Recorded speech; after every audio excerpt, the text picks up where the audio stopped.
By special arrangement with the producer and the distributor, Hokushin Audiovisual Limited have the pleasure in presenting for your entertainment the following motion picture on video cassette.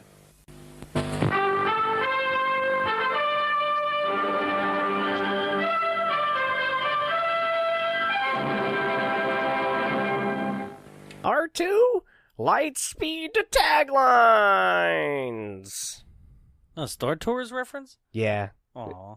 Oh. From like the original? Yeah, rest in peace. Wow. Now I gotta wear 3D glasses. Did this movie came out before that even did? Yeah. Wow. Well, I do have some taglines. Right? Straight from the Force. Whoa. Here we go. Oh, I thought that was one of them. No. It was real aggressive. Straight from the Force. Sorry. Step into the Force! The mightiest combat of the galaxies. It's like they weren't legally allowed to use war. Yeah. They're like, we can't say war in a children's movie, so we're gonna... We're not actually legally allowed to say Star Wars at all. Yeah, George won't let us do it. He just said, put my fucking bears in the movie. Well, because this film, it was historically done on CBS or ABC. Probably on ABC. Yeah, one or the other. Because is this a Wonderful World of... Nope. Oh, yeah, this is not CBS. Disney. This is CBS, right? Oh, So they weren't actually legally allowed to use the phrase Star Wars. So that's why this is like the mightiest combat. That is so weird. Star combat. It's a Star Wars movie, but they can't reference Star Wars. Mm-hmm. That makes a lot of sense now. Yeah. An all-new adventure in a world beyond the stars. All the stars of the movie, actually. Beyond all the original stars. Beyond any star. When your biggest star is Warwick Davis, you're in trouble. No, the biggest star is the principal from Breakfast Club. That's right. Yeah. From Lucasfilm, creators of the Star Wars saga. Now, this must have been when it went on to like DVD or something. Or like VHS or whatever. Yeah. Because then they were actually allowed to say it, I guess. Right? That's it. That's all I got. Oh. Right? With 3 arrows to the chest, 2 spears to the chest, 1 woman turning into a crow, 1 alien turned into a burnt log, multiple laser kills, and 14 on-screen deaths for a kids' movie. With a 5.5 on IMDb, it's 1985's Ewoks, The Battle for Endor. Let's drop some bombs.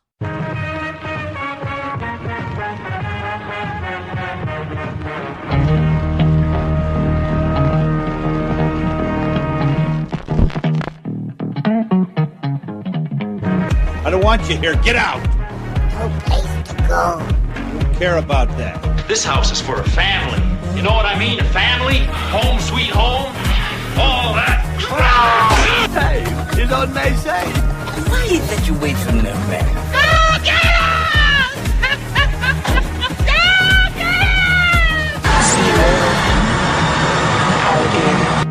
Hello up there, you omnipotent super beings from some other dimensional planet. Hit it. Welcome to Bombs Away, the only podcast recorded inside a projection booth. My name is Jonathan Young. Joining me inside the studio, as always, is... Tyler Rowe. Wow. Who was that before you? Oh, there's an Ewok in the studio with us. It's the new droid voiced by Maya Rudolph. No, that one just says like, bubble bath. Come on, BB-8, take a bubble bath. Yes. So, before we get going, announcements. One, thank you everybody who joined us at Plan 9 last night. Yeah. That was amazing. Awesome. What a great time. Thank you to those prom girls. Yeah, that was awesome. What a wild story. I'm really glad I just took a chance. For those who weren't there. You're going to need to put context yes, in now. That was I'm weird. Really glad I took yeah. a chance. I just walked up to them and I was like, hey, do you have a date? And they were like, no. And I went. I wasn't even on stage for Plan 9. I didn't even come to the show. No, I went to my car when we had about 15 minutes before the show was going to start. And there was some girls taking prom photos in the alleyway against the mural behind the theater. And I was like, you guys want to take pictures on the stage that looks like a graveyard? So And you still creepily proposition them with taking pictures. I didn't say I was going to take their pictures. Right, but I mean, yeah, but it's just the fact that you saw them in an alley. Yeah. You were also in said alley, and we're like, you want to take some pictures? Well, they were also like, they couldn't get a picture of all of them together because they were taking the pictures of each other. Oh, yeah. So I was like, oh, then we'll take some pictures for them. But yeah, took pictures on stage. It was like a great chance. And Yeah. then we forgot to tell them who we were, and we just escorted them out of the theater. It's typical us. Yeah, just totally forget. Like, thanks, bye! And then, You know? then literally midway through the film, you were like, shit, I forgot to give them a card. Yep. Yep. And that's the funny part, too, is because the same thing happens at these shows, too. The shows are, like, first and foremost, a way to get new people to find out about us, to know who we are, to listen to this show. And then going like, okay, I'd say what? At least 80% of the audience had never come to a live show before. Yeah. Right? And we did not give them any material, no flyers, no, like, Nope. anything. No. Right? Which is surprising. I'm surprised so many people came out to a showing of Plan 9. Yeah. Which is like, that's amazing to Yeah. me. So what I learned is I was like, man, we just got to make flyers. We need like a t-shirt gun that we can shoot business cards out of. They make one that That's you can... just called a confetti gun? Yeah, they make one that you can put money in, and it like... We should get that with our business cards. Or literally just hand them out of the door. Why are you complicating It was it? more fun. You want to shoot confetti at them? We'll do that. All right. All right, I'm cool. I'm down with it. Yeah, the theater will love that. So, They let us make it all wet. So... so what we did announce last night is for May, our live show Yes. will be on May 24th. It's a Friday. Now, normally we do Saturdays, but I had a wedding to go to that Saturday. So we're pushing it back one day, right? It's Friday, May 24th. We're doing 1987's The Running Man with Arnold Schwarzenegger. The Walking Woman. Yes. That's the alternate title? I don't know. Yes. It actually takes place in the past. Yeah.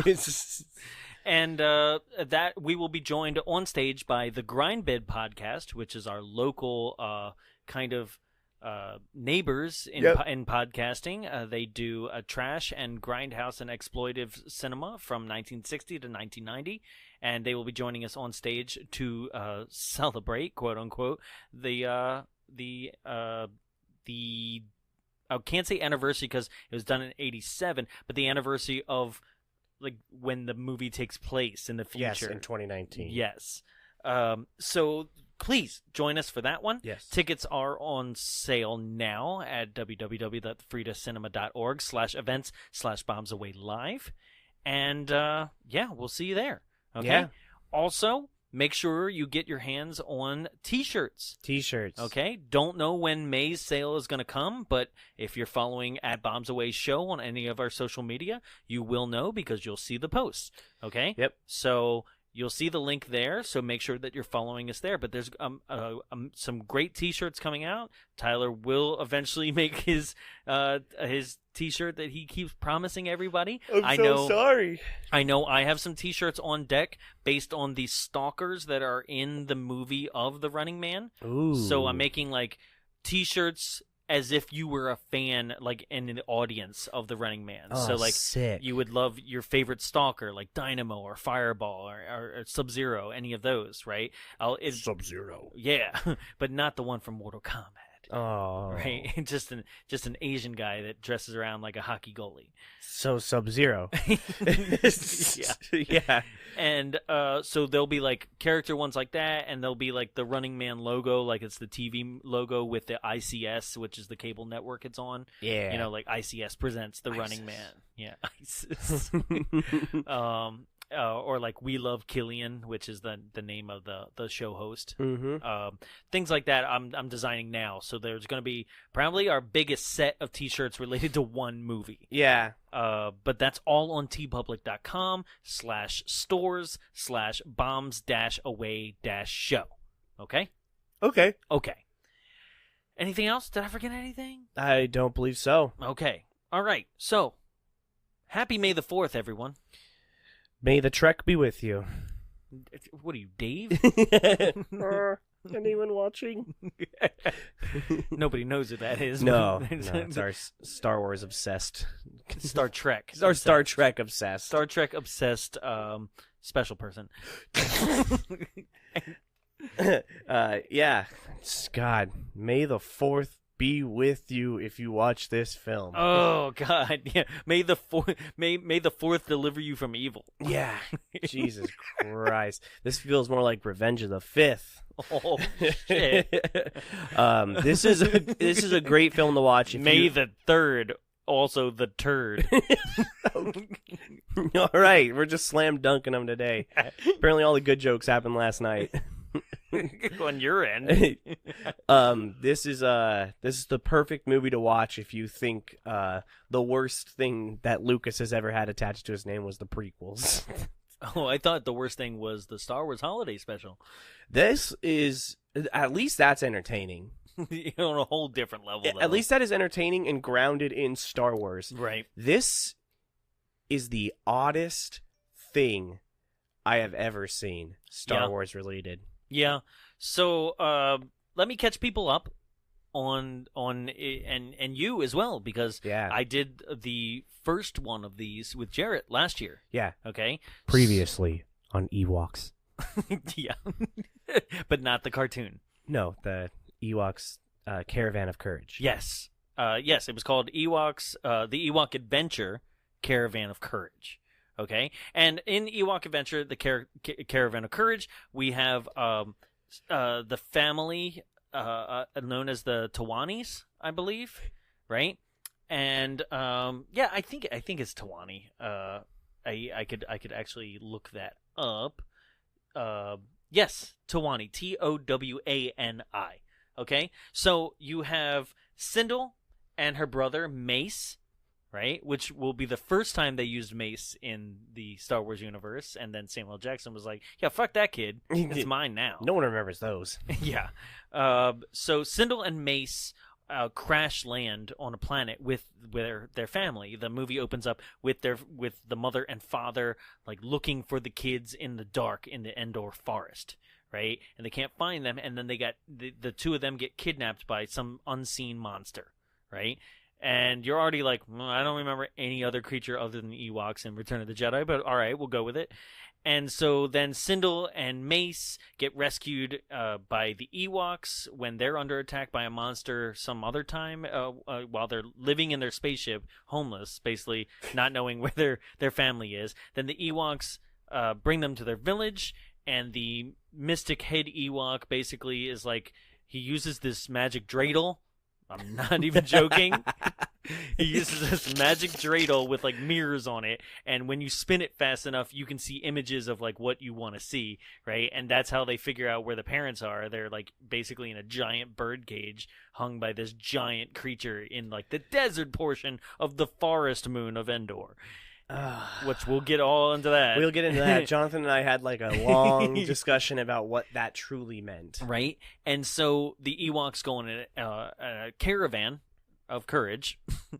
A Dodge Caravan. Yeah. That was another T-shirt I wanted to design. a bunch of Ewoks in a caravan. Basically hanging out of a caravan. Yeah, and it just says Caravan of Courage. That'd be cool. Yeah. I'm not a drawer like that, so... Yeah, I don't know any drawlers. Yeah. And so they go on this caravan. During that time, they encounter a magical reflecting pond that if you touch the pond and your reflection, you actually get trapped on the underside of the water and could possibly drown. What? Yep. Okay, very never-ending story of this film. Yeah, basically every Ewok to go on their journey, which is why this sounds like Willow, because like Willow gets a bunch of like rocks that'll turn things to stone and stuff like that. Same damn thing. So like one of them gets like a magic stick that's able to like pull him out of the water, right? There's a rock that if you drop it on the ground, it cracks open and there's like an arrowhead inside and it'll like point the way in the dirt. God. There's little lightning bug fairies. Not getting you. And then the lightning bug fairies actually made their way into Star Wars Battlefront 2. Oh, really? In the Ewok hunt is what they have an Ewok hunt mode, which like you play an Ewok in the dark, like taking out stormtroopers. Like it's a really fun mode. Oh, I thought it was like one of those hunting games, like Cabela's, and you just like hunt Ewoks, but with a shotgun. Yeah, you just still a shotgun. Blow them away. it's like it makes that noise, and in the subtitles it says, "Please, I'm with my family." Shoot him. That's my favorite thing in Return of the Jedi when that one Ewok just straight up gets like shot down, and then like they get blown out, and like the one is still alive, and he's like shaking the one that's dead. He's like, Any chance to see an Ewok die is a good one for me. So you won't see it in this movie. No. So, of course, they get to the Giant's lair, they save the parents, and happy day, like, they all live in the Ewok forest because, like, they're not going to be able to repair their ship, right? And that's how the movie ends. Okay? Thank you for joining us. You're welcome. What? I was talking to the listeners. I know. You're welcome. So if you were interested in a rundown, like play-by-play on that one, listen to episode 55, Caravan of Courage, the Ewok Adventure. The first episode I ever listened to. Oh, really? Yeah, because it came out shortly after I moved down here. Oh, fun. Yeah. You and I went on we worked in Hollywood, and you told me about your podcast, and then I listened to this. Awesome. And I was like, damn, I don't ever want to be a part of this. And here we are. Here I am. So now the movie opens up, right? And meanwhile, mind you, this was released in November 24th of 1985, so the very tail end of it, yes. Right? And it was released on CBS, and so there are moments that seem like a commercial breakdown's going to happen. Yeah, because it just like fades to black and then comes back up. Yeah. And now the dad has been replaced by Paul Gleason. Yeah, the principal from Breakfast Club. Yeah. This movie came out the same year as Breakfast Club. Yeah. So real strong year for him. And he was like, I need to promote it. Do you think they'll let me wear my principal outfit in the Ewok movie? Listen, Ewoks, you mess with the bulls, you get the horn.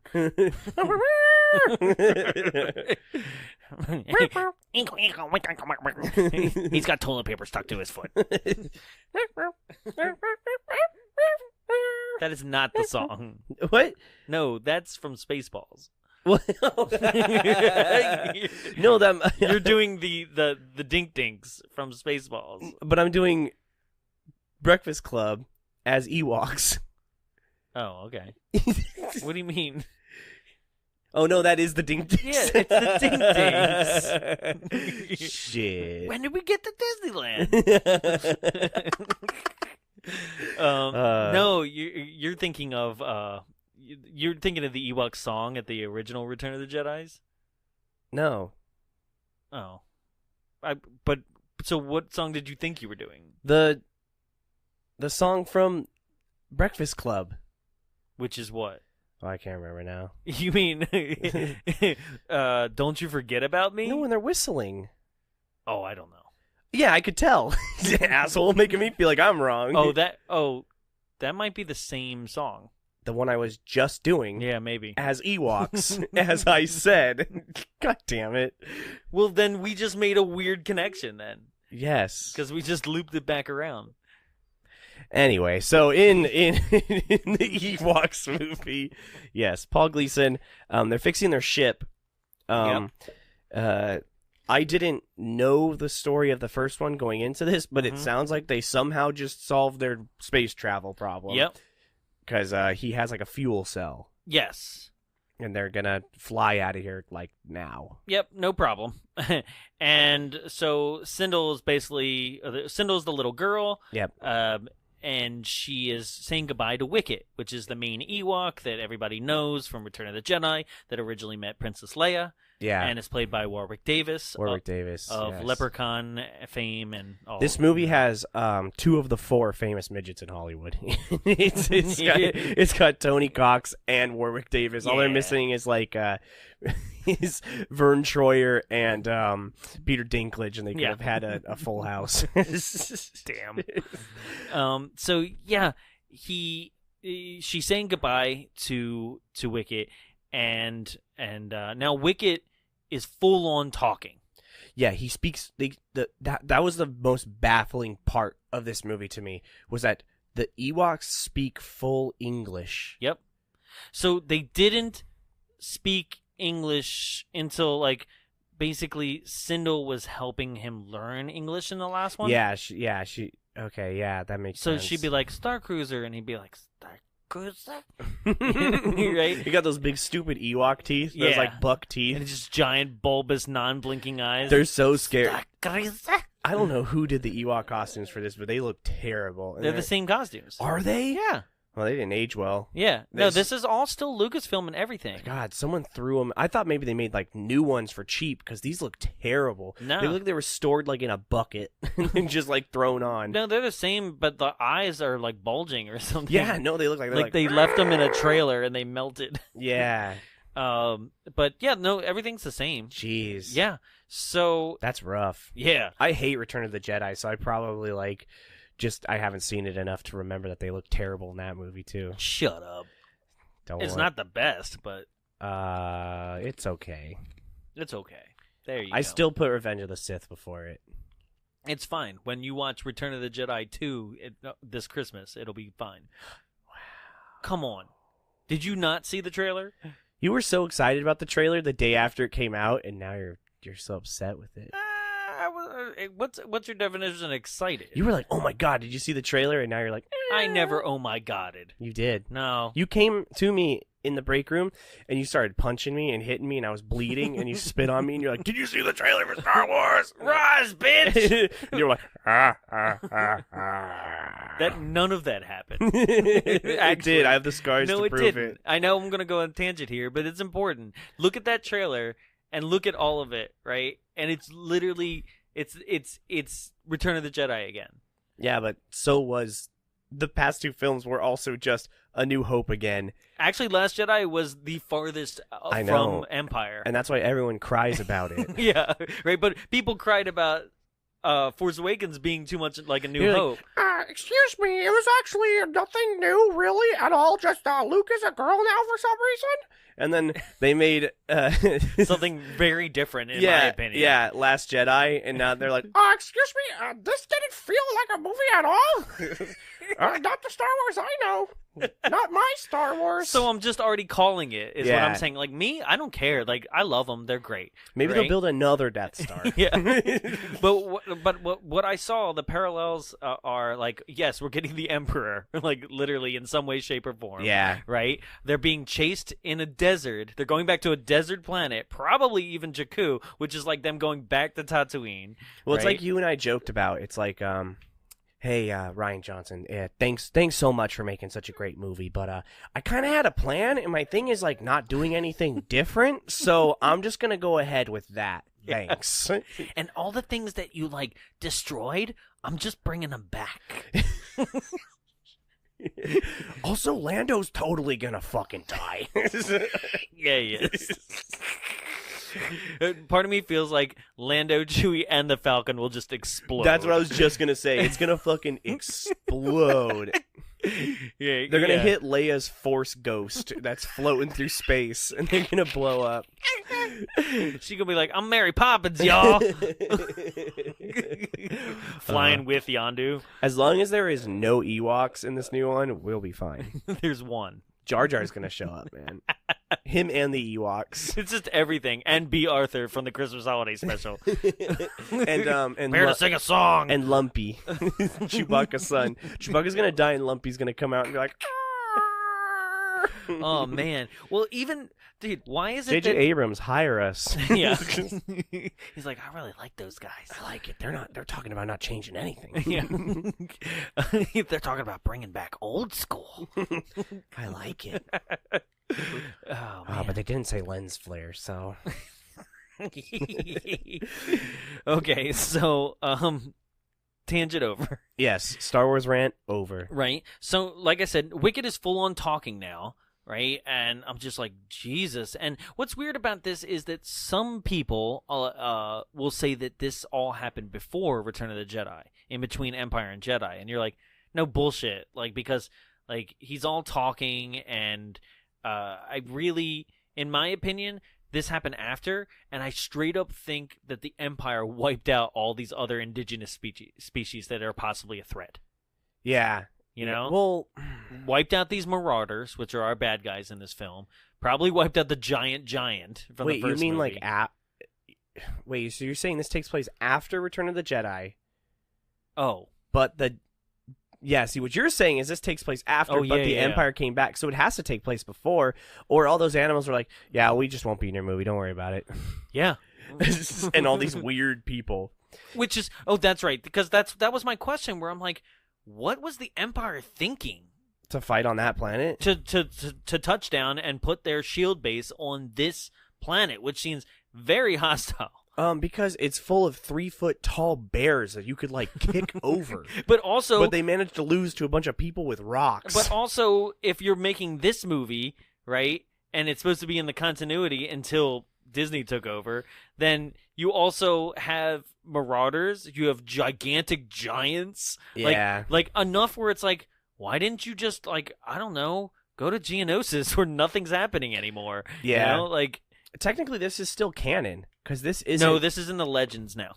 It is. I thought Legends was anything pre-Episode 1. No, Legends is anything that was written that they don't want anymore. Oh, sick. Yeah. So, like, all the Timothy Zahn novels are Legends, like, you know, all that kind of stuff. Interesting. Yeah. That's wild. Yep.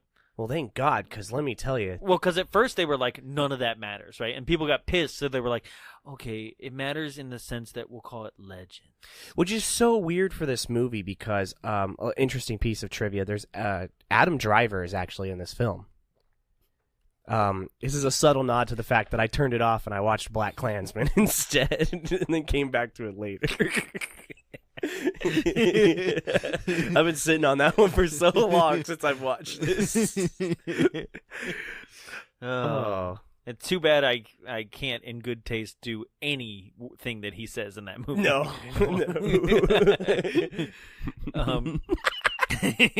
Racist Kylo Ren. Stupid goddamn bears. Sir, you know that's a slur for Ewoks. We gotta secure the future for the Empire.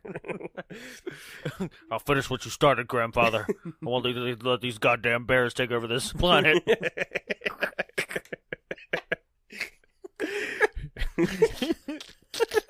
I can just imagine the propaganda posters now. Eyes all bulging out their heads. A dead bear is a good bear. When visiting Endor, wrap it up. So, you think anyone ever fucked an Ewok? Oh, damn. I'm just saying, it probably happened. Maybe Han, when he got real mad.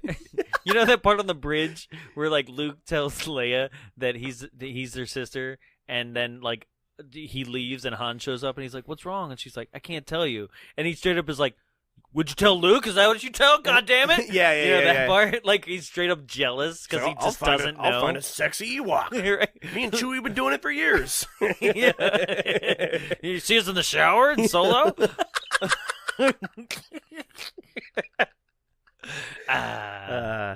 Solo was good. Why didn't anyone go and see it? God, it was good. But also, the Wookiee in that movie is really weird, too. Not Chewbacca, the one he finds that may or may not be his family that he's looking for. Oh. That's a weird-looking Wookiee. That's a Down syndrome Wookiee. No, that's Clint Howard. You can't call him that. No, he's the droid master. Yeah. Mommy put me in. But they did it again. I control the droids. That's nice. Yeah, it's good. It's good. You're in a Star Wars, I know. You're in a Star Wars now. Hey. That's why they had to get rid of the other directors so I could be in it. I said, put me in the movie. And they said, no, we're getting the guys from Lego Movie. He's like, they're dead. I'll make Ronnie a star.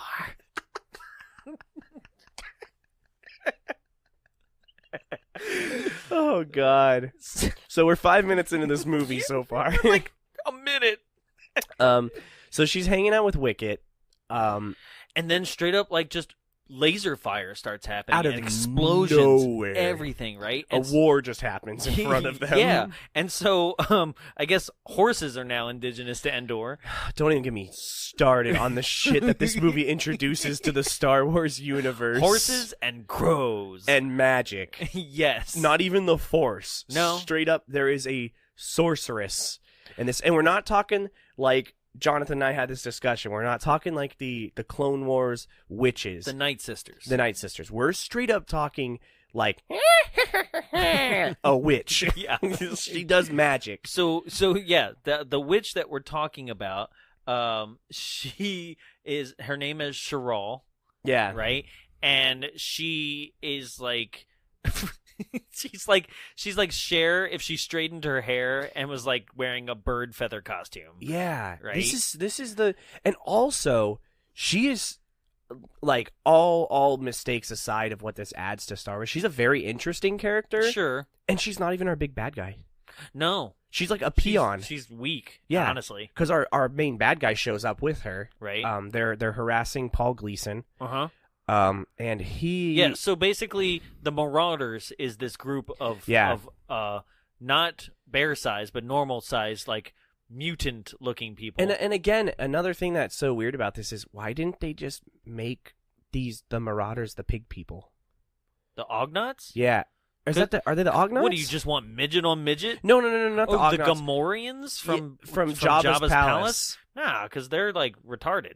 So were these guys. Yeah, that's true. Well, no, I would say that these would be more like the Weekways, which were like the skiff guards in Jabba's palace. Honestly, I'm so upset you know so many of the alien names just off the top of your head. Hell this yeah. is insane. Oh, Like, no, and that's all from action figures. Oh, a lot that's of the right. action yeah. figures. They could have used the Squeak Wars though. That's not. Immediately, I'm like, that's not one. That's not one. Don't lie. Data could have come in. From Star Trek. Yeah. I hate you. He could ride a Squeagway and be like, beep, boop, beep, boop, No, beep. 3PO is the Data of Star Wars. He's a robot. Yeah. So is so Data. he's not. Yeah, so is Data. Data's a white guy. Super white. Yeah. Actually, he's very yellow. Yeah, I don't like. Yeah. Yeah. Yeah. Fuck you, Star Trek. And probably gay. Whoa. Both of them are. 3PO and Data. They'd fuck. Yeah, they would. Put it in my data port.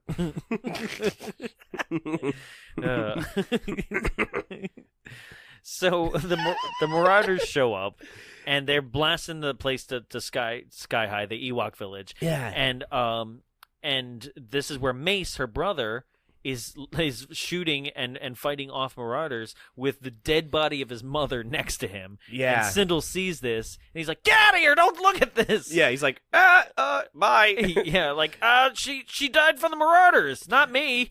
So funny now knowing that these characters were all set up in the first movie. It was as if this movie was like, remember those characters from the first one? Yeah, fuck them. You only care about the kid. That's why I'm talking about yeah, it. because That's why I thought it was very important to tell people about the first one real quick, is the fact that, like, we just went through a full other adventure. If you watch these back to back, like, you'd be like, what? yeah, they literally just trash the family in the first 10 minutes. Yeah. They're done. Well, like, the first movie doesn't make any... Well, it doesn't. Yeah. But it doesn't make any No, difference. yeah. So the mom is dead. Yeah. The brother's presumably dead. Mhm. If they turned this into, like, basically they could cut some bits and pieces and actually take Make both two and into turn one. it into maybe a Star Wars length movie, which is about 220.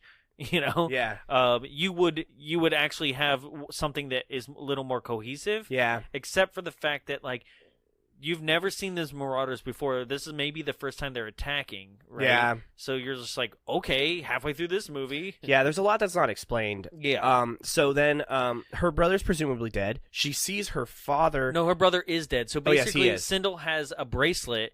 And That's right. And this bracelet is from the first one. And that's why they went on the adventure instead of being like, they're dead, right? Is because they have a bracelet that shows all four of them have a bracelet that shows the other three's life signs. And I believe Sindel has a line along the lines of straight up just like, my brother's dead. yeah, she goes, Mommy and Mace, they're dead. Yeah. Right? And the dad goes, I know. Yeah, and then Wicked's like, yeah, fuck yeah. Yeah, fuck yeah. Yeah, fuck yeah. This is my child slave now.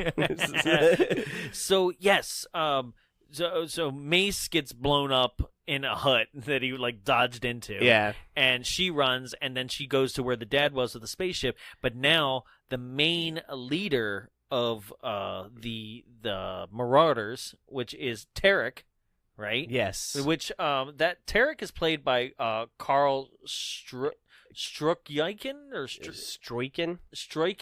I think it's Carol. Yes, who's famously plays Lurch. Oh. Okay? He plays Lurch in the Addams Family movie. Oh. Okay. Oh, and he's in Twin Peaks. Yes. And he's in Men in Black. Yes, he's in Men in Black. Is that really tall? The ones that they talk to in the, is it in the morgue? They talk to him? Yes. Yeah. Right? And that guy's actually not an alien or something? No, there's an alien in the back of his head. Yeah, that's right. Yeah. So, yes, he plays Tarek here. And honestly, one of the best looking characters in the movie, yes. Makeup wise, he's terrifying looking. Yes, but his voice is awful. Yeah, it's like I want the power. He's harder to understand than he's speaking English. Yes. And he's harder to understand than Jabba, who's I knew you were speaking gonna say Jabba. whatever Jabba language Yeah, is. Jabba's like Unda Colo Solo Pudu, and you're like, yeah, Solo's a piece of shit. Yeah, I get it. And this guy's like, Ewoks. I guess. Yeah, later on, I love when he goes, The Ewoks? like he's Master Splinter. Ewoks. We have to order a pizza. Skipping stones. And so, Oh God. and so now at this point, Sindel is trying to get back to her dad, and the dad is being threatened by Tarek, and he's like, Get me the power. I know you have the power. right? And he's Yeah. like, I don't know. Like literally, he goes, I don't know what you're talking about. Yeah, no, and it's not like a lying, I don't know what you're talking about. It's a genuine, like, I have no fucking clue what you're talking about. And he's like looking around like, any of you know what the hell he's talking about? Anybody understand this guy? And this is, we'll learn later on what this is referring to. What they're talking about, the power, very obviously right off the bat, everyone knows it's this power cell. Right. But the problem with this film and the stuff that it sets into this universe is that there is magic that people don't understand. And you're like, is he talking about the Force? Because you, as an audience member, have already gone through 3 plus this movie of Star Wars films of being like, the Force, he's got to be talking about the Force. But it's so weird is that he's, and I know I'm skipping ahead a little bit, but they're literally referring to the power cell to power this ship. Yeah. Which is like head scratching. Because it's like, hold on, wait. You guys live in an advanced society in the future future past. You should know that this is just a fuel cell, not a magical item. Well, we'll get to why they only think it's what it is. Yes, but it's One, just, because they're kind of a primitive race that just lives in a castle. yeah, it is. Right. This They're is kinda like stupid and Native they have, like- Americans, basically. No, that's not you. God damn it! You made me sound like a racist. No, I just meant it's like they are a primitive people on this planet. So are the Ewoks. Sure. But if the Empire was here previously, then what? You know what I mean? Mm-hmm. Also, where was this cool castle? Where was Castle Grayskull in Return of the Jedi? So they might have been a primitive, and that maybe that's how they even have laser guns, is like leftovers from the Empire. Yeah. I could take that. I could okay. take that, right?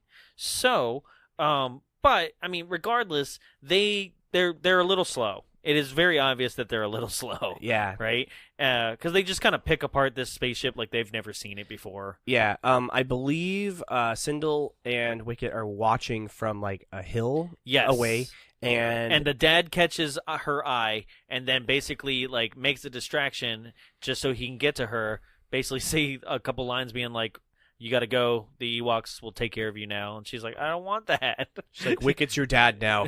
Yeah. And Wicket's like, yes. Don't say that. Don't say that. It'll get weird for later. Boyfriend. Yes, boyfriend.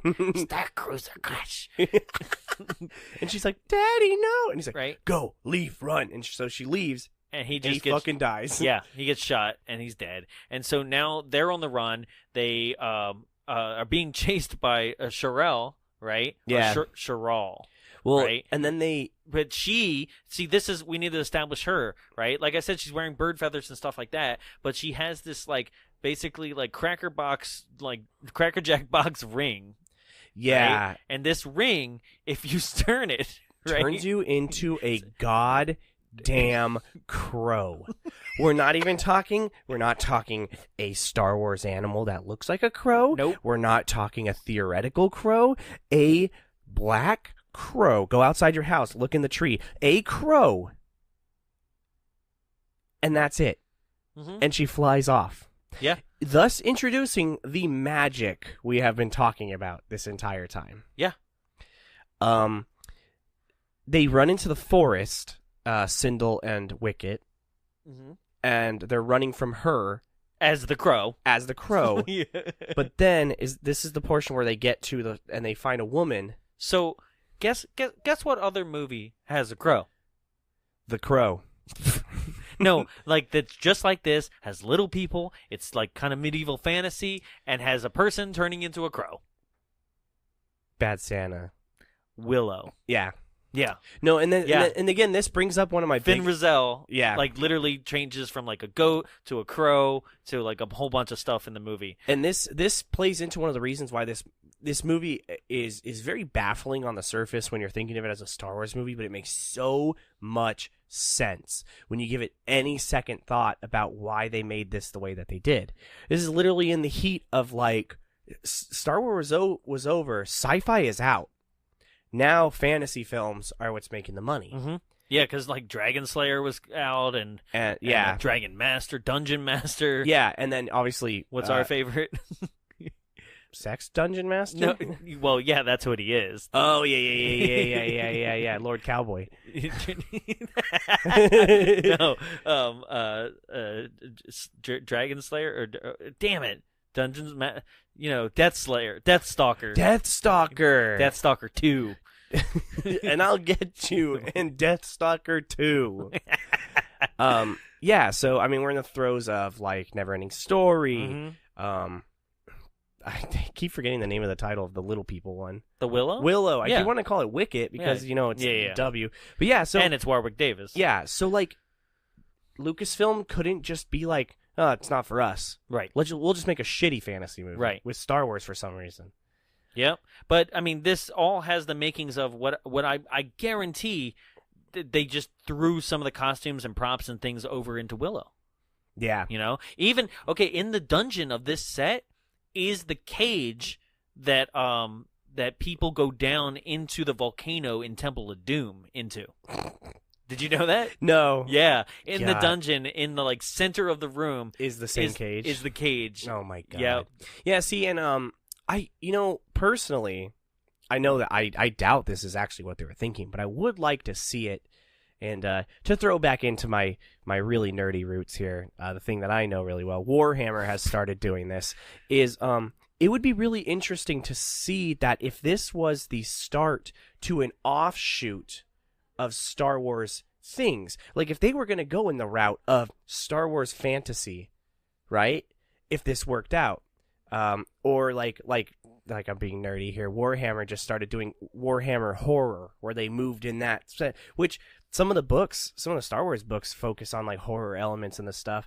So that would have been cool if they did that, but obviously they didn't. No, so that's not gonna happen. Nope, they just let this come out and then the Yep. Jar Jar. So now, like I said, all the family is dead, and Sindel and Wicket spend a night in a cave that's like high up on a mountain because they got chased up a mountain. Yeah. Right?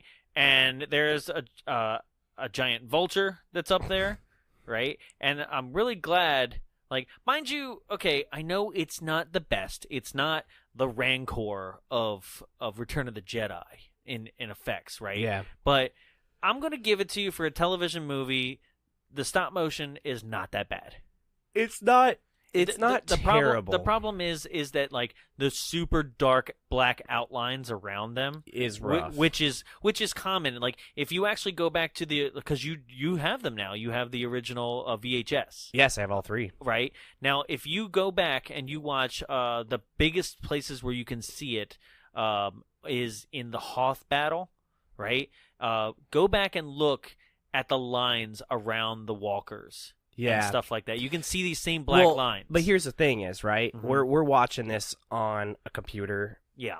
or on a new TV. Right. That's going to highlight this kind of stuff. Right. So it probably didn't look terrible on an old TV back in the 80s. We also didn't care. It was amazing. I know. It was revolutionary at the point. I will say that out of the two movies, I did not watch this one a lot. Like, I just wouldn't, right? I had them both, right? Like, oh my God. Taped on television, right? Or taped on, I think they ran on the Disney Channel at some point. Either way, but I had them. Interesting. And I definitely didn't have them with commercials, so they definitely probably was the Disney Channel, like, taped version. Yeah. Right? But either way, I would always watch The Caravan of Courage.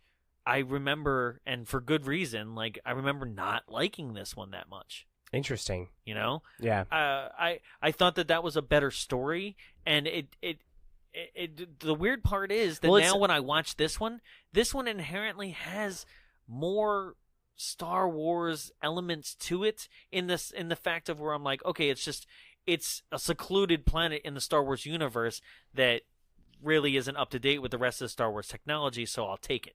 Yeah. You know, instead of like in that one, other than the magic bird bullshit. Yeah. Right. The other one had all those like magic lake and the fairies and everything. That's right. And it felt less, much more fantasy. Right. Based. This one, especially when you get to the other main character in this film that we haven't gotten to yet, his ship and everything, and you see inside that's very much more Star Wars. Yeah. You know. So, but I always remember as a kid not liking this one that much because I don't know. It didn't feel as fun. It's very dark. Like I put in the stats, 14 on-screen deaths for a kids movie. No, I can see why you may not like it, and it's coming up. So the Vulture grabs Sindel, and good thing Wicket made an entire hang glider overnight. Yeah, I thought he was building them a shelter to sleep in, and then I saw it was a hang glider, and I was like, Wicket, what the fuck? You're good. But also, like, why did you build a tent? Yeah. So, this gigantic vulture picks her up and is flying away with her. Wicket flies after her, drops, is it a rock? Yeah, they drop a rock just like they do in Return of the Jedi on one of the AT-STs. Yeah, right on its head, and it fucking drops Sindel. And she plummets to Endor and dies. Which is what should have happened. Yeah. Right? He, like, nose dives. He, like, catches jet her. fighter maneuvers it and catches her. And then they both nosedive into the ground. Like, they crash so hard, their necks should have broken. They're dead. Yeah. And then the Battle of Endor happens around their dead bodies. Oh, well, see... Just another casualty to the war. Well, then the Death Star finally, like, the pieces of it, like, fall out of orbit and then onto they the crash planet. onto their dead bodies. Yeah. And then Rey shows up, like, 40 years later and is like, look at this Ewok skeleton. Oh, no, there's a little kid next to it. How sad. And the Emperor's just there laughing. And now that's Rise of Skywalker. Just Emperor's ghost, like, he's laughing at the dead kid. They're like, that's pretty fucked up, even for you, man. I hated her headband. Anakin's there. He's like, ha, ha, ha, ha. I killed kids, too.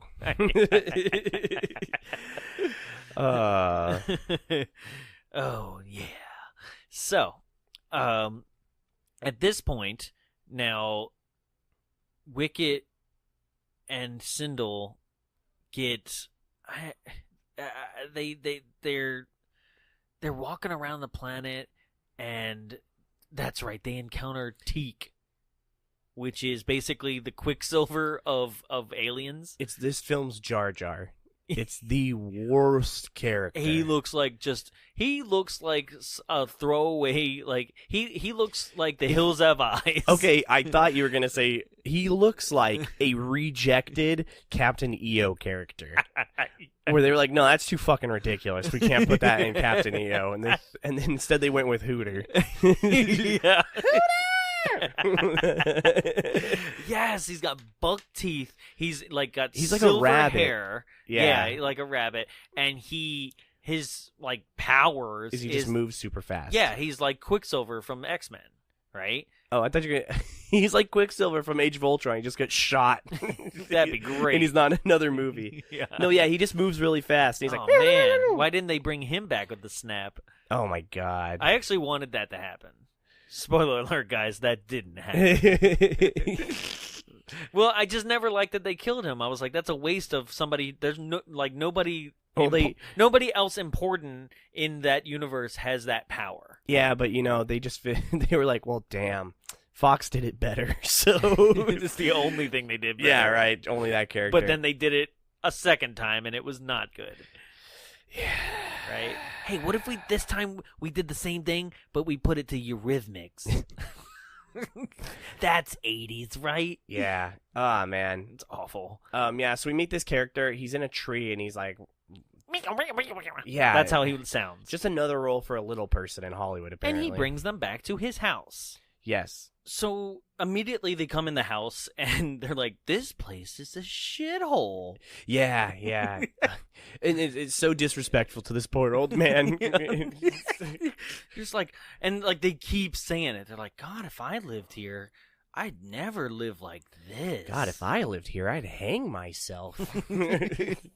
Oh, God, I'd rather live in the cave we were just in. Yeah. So Teak walks in, and we are introduced to the old man that lives in this home. Noah Bricklin, played by Wilford Brim. He had a last name? Yeah, it's just Noah. Yeah. Played by Wilford Brimley, which I literally just dawned on me. He's the diabetes guy. Yeah, and Family Guy does the joke being like, diabetes. God. Makes you do things. Makes you hit your wife. Wait, that wasn't my wife? Who the hell did I hit? Yeah, like I saw the name and I was like, why do I know that? I was like, oh no, the diabetes guy. Cocoon. Yeah, he is an asshole. Oh yeah, he's just straight up. He's like, "Who the hell are you? What are you doing to my house?" Teak, why the fuck did you bring some kids back? You remember what happened last time? Teak's a pedophile. Right? God damn it, Teak. Teak. I don't know. Teaky Pete. Teaky Pete. Sneaky Teak. Sneaky tit. Meanwhile... so goddamn fast, they think it was a dream. Meanwhile, Teak's doing a line of coke on the table so he could keep going fast. God damn it, I told you I don't like people here, is what he says. Yeah. Right? And Teak's just like, starts gnawing through his leg. And what's funny is like he's like, I don't like people here. It's like, but you allowed Teak to be here, which we'll learn later in the movie when he doesn't take them with them that Teak doesn't belong. He's not with them. Yeah, he's just like a like when your neighbor's cat won't get off your patio. God damn it! I put out one can of cat food, and now Teak's here forever. Now I got raccoons. I got super speedy raccoons. Yeah, this guy's an asshole. Yeah, but his character 180 so quick. Yeah. So basically, they're like, please help us. We're homeless. He's like, I don't give a damn about that. She's like, please, my family died. Good, I'm glad. Yeah. Fuck you, little orphan. And then he's literally like, you can stay with me. It's okay. Yeah, he tells them to get out. They leave, right? And then he goes over to the stove. He's like, oh, they made biscuits. Yeah. He's, right? He's like mad that they made enough food for everyone. Yeah, nobody said that they could use my kitchen. God damn it, those were rationed food. And then they all die a week later because they cooked too much. Yeah. What's a smoked Ewok? You're eating your brother. People probably eat smoked Ewok. Oh, nice. If the Ewoks come back in the next one, they should eat one. Just like, remember, they set up the porgs to be cute, and then Chewbacca was just fucking chowing down on one? They should eat an Ewok. Yeah. That'd be cool. Damn. Come on, JJ. Give us what we want. I want an Ewok skin rug. They're like, oh, it's just a placemat, really. That would be cool. We could make one. Oh, yeah. You just buy like a fake bear rug, and then we put an Ewok head on it. Nice. Yeah, okay. Right here in the studio. Done. Because they have the Wampa one. That's right. Yeah. I love how they have the Wampa one, but it's like you wouldn't make the other ones because people would be, offended or hurt? And make a Sarlacc one. Just like looks like a Just skinned a vagina. Oh, a Sarlacc circle rug would be cool. But if it was old school Return of the Jedi without the beak with it not looking like Little Shop of Horrors, just the pit of thorns. Oh shit! basically. I forgot that the beak isn't part of the original thing. Yeah. Oh, How could you forget? It looks awful. looks like a vagina with a beak. Yeah. That's how they look, right? Yeah. Yeah. Originally, it just looked like a thorny butthole. Just a butthole with teeth. A butthole that had been recently shaved and the stubble was coming back. Victims of the almighty Sarlacc. That's a space butthole. You walk up. Please enter the Sarlacc pit. We hope that you will find your death pleasurable. And it does that dump fart. Big gas cloud. As you're digested in his asshole for 6,000 years. You actually come out the mouth. It's on the other side of the planet.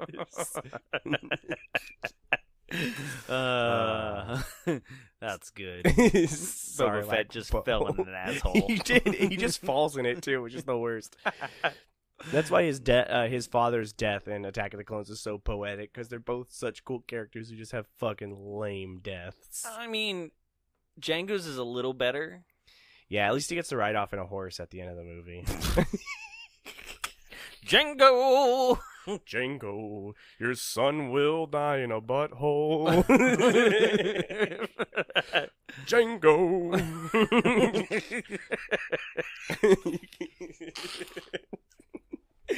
Oh man. Oh man.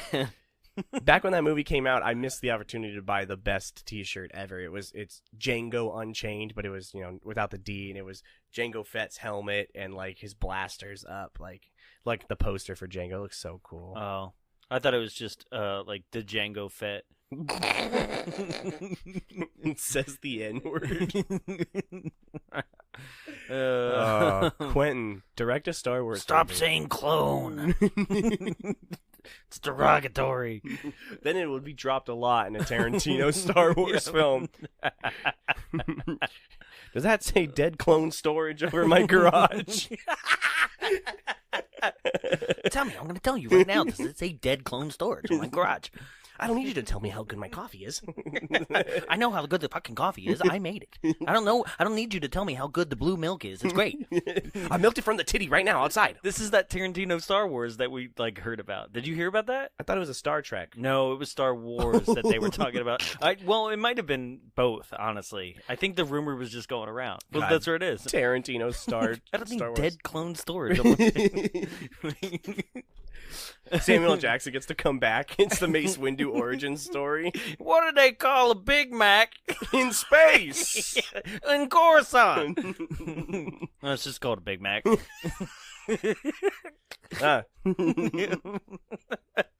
A galactic with cheese. John Travolta would definitely play Han Solo. Christoph Waltz as the Emperor. Hey, I never seen something as good as the blaster by your side.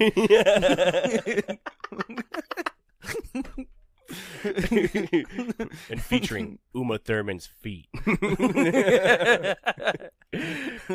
Oh, God.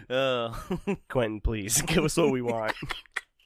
Oh, it'd be so good. That would be awesome. No, I would cast. Would you say Christoph Waltz as the Emperor? Yeah. Yeah. That's a good casting choice. Ooh, that's a bingo. Yeah, he's like, actually, it's just like so calm. Yeah. Even when he does the lighting out of his fingers, it's just like, zap. No, you'll die. No. But he says it in German. Yeah, inexplicably. But like, Maybe try Italian, Chris. Lucas shows up to the set and he's like, listen, I was trying to be subdued about the Nazi imagery here, but you're not helping. I was just tapping into my family's history, Mr. Lucas. So Walter Brimley. Yeah, well, right. Diabetes. Yeah, Diabetes. he throws him out, and then he's basically like, "Oh, those kids have nowhere to go. Yeah. I'll let them into my home." Well, Teak takes muffins to them. He steals the muffins. Like, this is a weird thing because like it's like he's he's sitting there and he's like, "You better not steal these muffins and bring them out to them kids." Right? And he's being serious, but it sounds like he's like, that kind of reverse psychology. You better not do it. Right? Yeah, totally. But he's legitimately like, "You better not steal these muffins, take them out to those kids." Right? And he's like, "When I turn my back, they better not be stolen." Right? Yeah. And then they are. Right? He like literally does his like speed move, steals the muffins, like goes outside, gives them to them, and speeds back. Right? And he turns back and he's like, "Damn, you must have been hungry." Yeah. You're like, okay. This is the point in the movie also where Denzel Washington's son shows up and he joins the Klan with Adam Driver.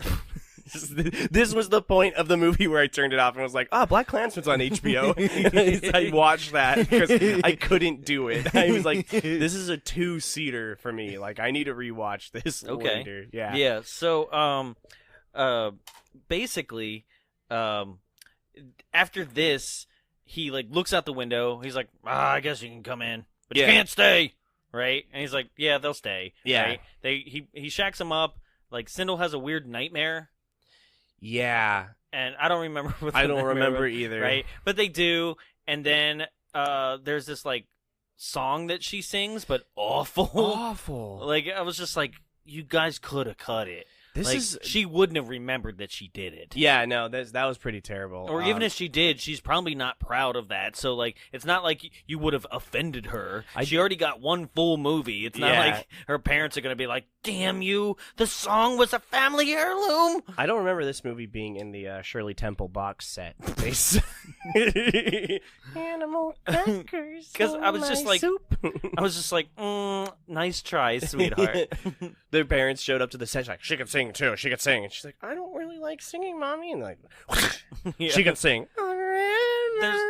There's also a part in here where they're like, "Look, we picked flowers. We can make a pie." I was like, "No, you can't." Flower pie. Everyone loves petal pie. That's great. It's just like the goddamn mud pie you made yesterday. Yeah. Listen, I know you guys ate my rations, but we can't be eating mud and flowers. There's a perfectly good bunny rabbit thing right there. You guys got any leftover stormtroopers? Oh my god. Nice. Yeah. Technically, they're not humans, so you could eat clone meat. Damn. Does it say clone meat storage on my garage? So also, he does this weird thing where he is picking them up. Literally just picking them up. Like, picks Sindel up to take her to bed, picks her up to, like, toss her in the air. Yeah, he went, like I said, he 180 so quick. He went from get that fucking kid away from me to this is my child. Mm-hmm. And then he tells her a story. She tells about her family who's dead. Yeah. Right? And he tells her a story of he wasn't alone. He actually, him and a friend were co-pilots, and they crash landed on this planet, and they've been here so long he doesn't remember. Yeah. But his friend is long gone, and he's basically like, "Yeah, he's probably dead now." This story is the setup to one of the best payoffs in this movie.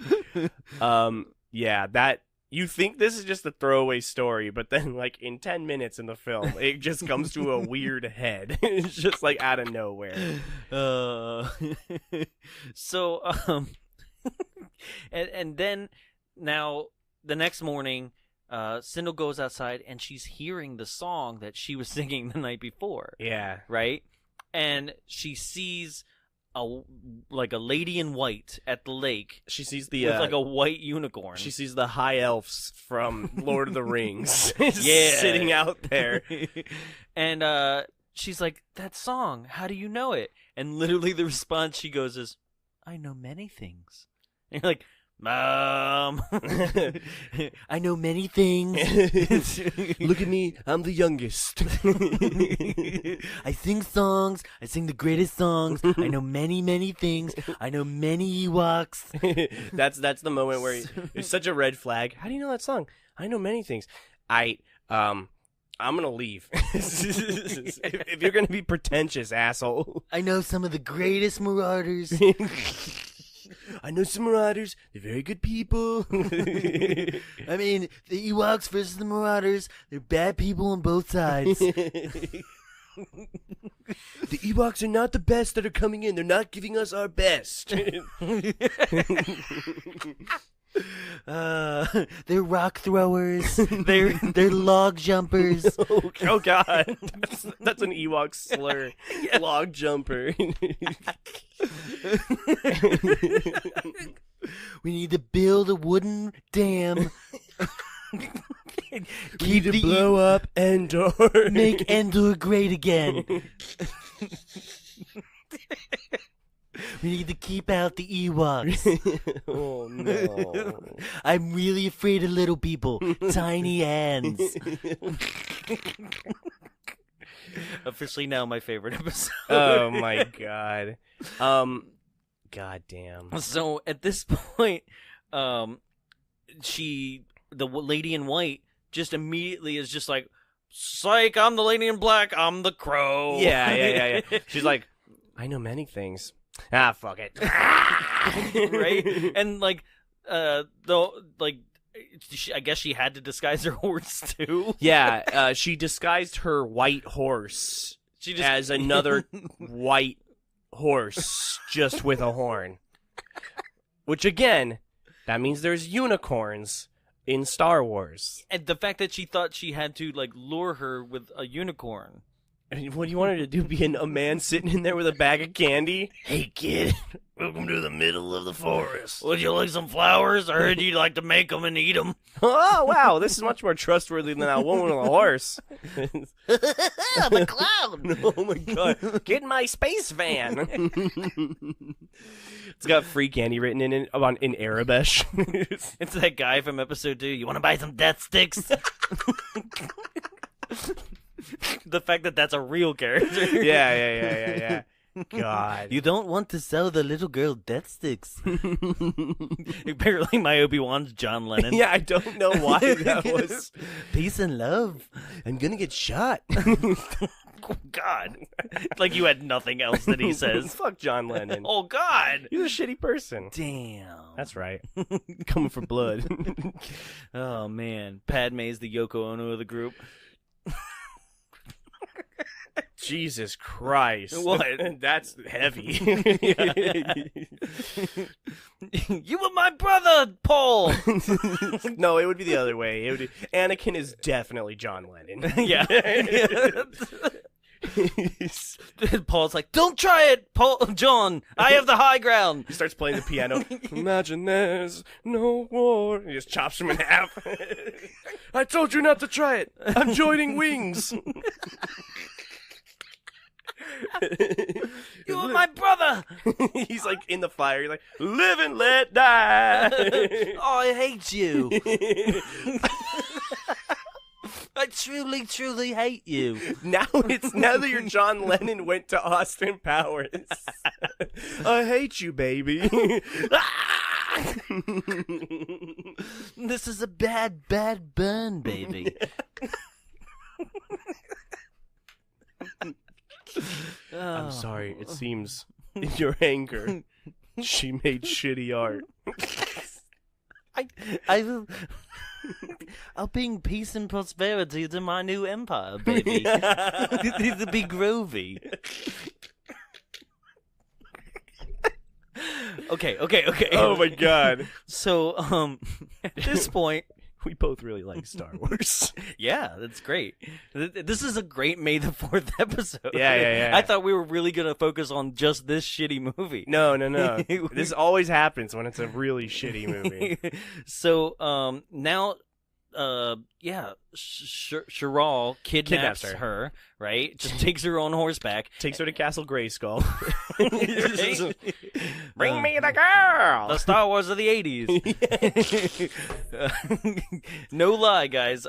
We have the Masters of the Universe VHS. And on the cover, we've been waiting to say this for a while, actually. Yeah. On the cover of it, it says, the Star Wars of the 80s. They were really banking that another one wasn't going to come out. They were also just, I guess, hoping that nobody knew that 2 of the 3 Star Wars had come out in the 80s. Yeah. They were like, Oh man, this movie really sucks. Is there any good reviews for it? There's one at KQGD, middle of nowhere, Fargo, North Dakota, said the Star Wars of the 80s. Put that on the box. It's cool. Yeah. Make it like 11-point font though. Almost as if like that guy had only seen the 77 Star Wars. He's actually never seen a Star Wars film. He was just like Star Wars of the 80s. Star Wars came out in the 60s, right? I mean, not that Reagan stuff, but Star Wars. That's what I was gonna say. The Star Wars of the Reagan. So yes, they go to Castle Grayskull, and then so Tarek's there, and like everybody's. This is very much a like Jabba's palace throne room kind of ripoff, but like in really a castle. crap. Yeah, just crap. Everybody's just around, and he's there, and he's like, "Give me the power." Right? Yeah. And I'm like, just like Skeletor, right? And You remind me of the Babe. yeah. Well, it's 13 o'clock. Because he sets a time limit. Yeah, right? yeah, He yeah. basically is like, you'll give me the power, you'll tell me how to turn on the fuel cell that's basically at their feet. Yeah. And the witch doesn't know how, right? No, she's so useless. Well, because basically she lied to him. Yeah. He was like, you know how to turn on the power. She's like, no, but maybe the little girl does, right? Yeah. She's like, she definitely does. So she kidnaps the girl. That was her motivation for kidnapping the girl. So she brings the girl back, and then she's like, come on, do it. And I'm like, does she actually believe her own lie? Yeah. Or like, I don't know. But either way, he's like, you have to, like, yeah, he's like, you have to sun up to give me the power, or I will kill your Ewoks. What if the girl's just like, all right. Right, I've literally known him for 2 days. I don't give a shit. Only one of them went on the Caravan of Courage. Yeah. I hate those little freaks, those little log jumpers. And he's like, oh, shit. Oh, shit. I could see you wear one of those red hats. But yeah, they're being escorted to A dungeon. Mm-hmm. Where they pass a skeleton. Yep. Which brings us so good back around. So basically, they get locked in their dungeon, and her and Charal, right? Yeah. So, Tarek takes the magic ring from Charal. And it's like, you gotta get this back till you give me the power. Yeah. Basically, I don't know. have this back when you know how to behave. Yeah. No crow stuff for you. And now you like to get freaky. Yeah, he takes it from he puts both of them in dungeon cells. Mm-hmm. and then after this, they have a conversation. Yeah, a weird conversation. A weird conversation that makes me wonder if Charal was in on it. Like, she was trying to help the greater good in the long run. But it's just such a weird conversation that they have where she basically tells her everything. Yeah. Just like, oh, well, they're referring to the fuel cell. They're trying to get out of here. Yada, yada, yada. Oh, yeah, that skeleton over there. That's Noah's friend. Yes. So basically, it's like, Tarek apparently, like, beat him to death to get information about, like, the power. Right? Yeah. And so, like, the guy was like, yeah, the power is, like, at a spaceship. It's in a spaceship. It's that we crash landed here. So literally, they went to, like, search for it, blew up the Ewok village to search for it, stumbled upon Sindel's family's spaceship, and was like, that's the power. And that's why they were harassing the principal from Breakfast Club, yeah. thinking he was Noah. Yeah. Right? And they were like, give me the power. He's like, I don't know what the fuck you're talking about. This is like the Big Lebowski in Star Wars. It's just a big misunderstanding about what's going on. Listen, man, be cool. I don't know what you're talking about, but I'd like a Stella Artois. I'm not Artois. Noah. I'm the dude. Yeah, she just explains they're like basically like, yeah, that's that dude's dead friend anyway. That's gonna be us. Yeah. So meanwhile, Teak and Noah and Wicket They all basically just figured out on their own that she's gone. Yeah. That she's been kidnapped. So And- they make their way to the fort or to the fortress. Yeah. They there- sneak in. There's not first without hitting what I thought at first was acid water, but then turned out there was something living in it, which was weird. Yeah. It almost eats It's kind of Wicked's like ass. It's kind of like the bog of eternal stench, but yes, but if it had something living in it, yes, because Right? it tries to eat them. or it's like the water in the underground of Big Trouble in Little China. yeah, yeah. You will come out no more. yeah. What? What will come out no more? The weird eye. yeah. No, that's the weird eye monsters later. Oh, that's This right. is that thing that literally is bubbling in the water and then comes out of the hole. Yeah. Steals one guy, and then the magician Yeah. just throws something and he's like, "You will come out no more." Yeah. And he just Kurt Russell. That's my favorite part of the whole movie. It's just like, what the hell's going on? God, Like he's seen so much already. I And love like Big Trouble. such a good movie. But okay, so they break in. they use like a Gatling gun or like a harpoon kind of thing. Like, not a Gatling gun. You're making me forget what it's called. Grappling hook. Grappling gun. Gatling. They just mow down everyone with the no Gatling more gun. wall. See, Trump needs to know that Gatling guns are no match for the wall. Yeah. So they break in. And then they kind of just stumble around the castle. Yeah, and they have kind of like a back and forth. Oh, there's a scene where they literally they like a couple. They must have got it from the little people working on set. Where literally Wicket and Teak get on the shoulders of Noah and become like tall man. Yeah. They just put on a cloak That's right. and they walk through the throne room full of people and the leader, and nobody's and literally and Tarek points out them walking through the cloak, and he's like, "Hey, look at that. That's a nice cloak, I guess." Right? Yeah. Because he just points at them, nods, and people are like, "Yeah, cloak man." Right? Yeah, they're like, "Oh, cool, there he is. He's back, Cloak Man." How's it going, everyone? I say we let him go. Just the Ewoks. Oh man, we love Cloak Man. Start cruiser.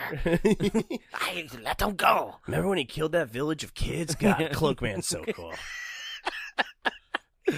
I wish I was Cloak Man. Man, that Cloak Man, he's a goddamn hero. God. Cloak Man out, motherfuckers! I'm going to the dungeon. Don't follow me. Yeah. They goof around. By the way, does anybody know where the Ewoks are? I sure hate those log jumpers. Those tree swingers? Oh, that's a little... So they goof around in the castle and basically get the keys to let out Sindel and Yeah, Teak uses his super speed To get it. to speed over to the keys, but not to speedily get the keys. He just kind of is standing behind one while they're playing like cards. yeah, they're playing Jim Rummy. and Teak, like in plain sight to the one guy playing cards, like to the opposite side of the guy he's next to, like takes a card, puts it in the guy's sleeve, and creates a distraction by the fact that like the card falls out. Yeah. And then they have like a fight. Yeah. And I was like, oh shit, Han's gonna shoot first again. But no, like they just fight it out. Meanwhile, they unlock the cages, right? My favorite part of this shit-tastic film, they come up and they unlock They unlock Sindel, Sindel and all the other Ewoks. and all the other Ewoks, and then Charal is like, "Hey, let me out. I'm good." And you're like, "Oh, she is good." And Sindel says, "No, she's bad," and proceeds to throw the keys down a drain. Specifically goes, "No, not her. She's evil." Yeah, throws the keys down a drain, like gives her the middle finger as she like walks away. Take that, bird bitch. Yeah, and she rots in that cage. Yeah. So, then the Marauders. One Marauder stumbles upon everybody breaking out, and then just goes to a bunch of cans, which apparently is the alarm. Yeah, he like just a bunch of cans hanging up, like it's a hillbilly like lantern, like chimes. Well, you ever play Fallout?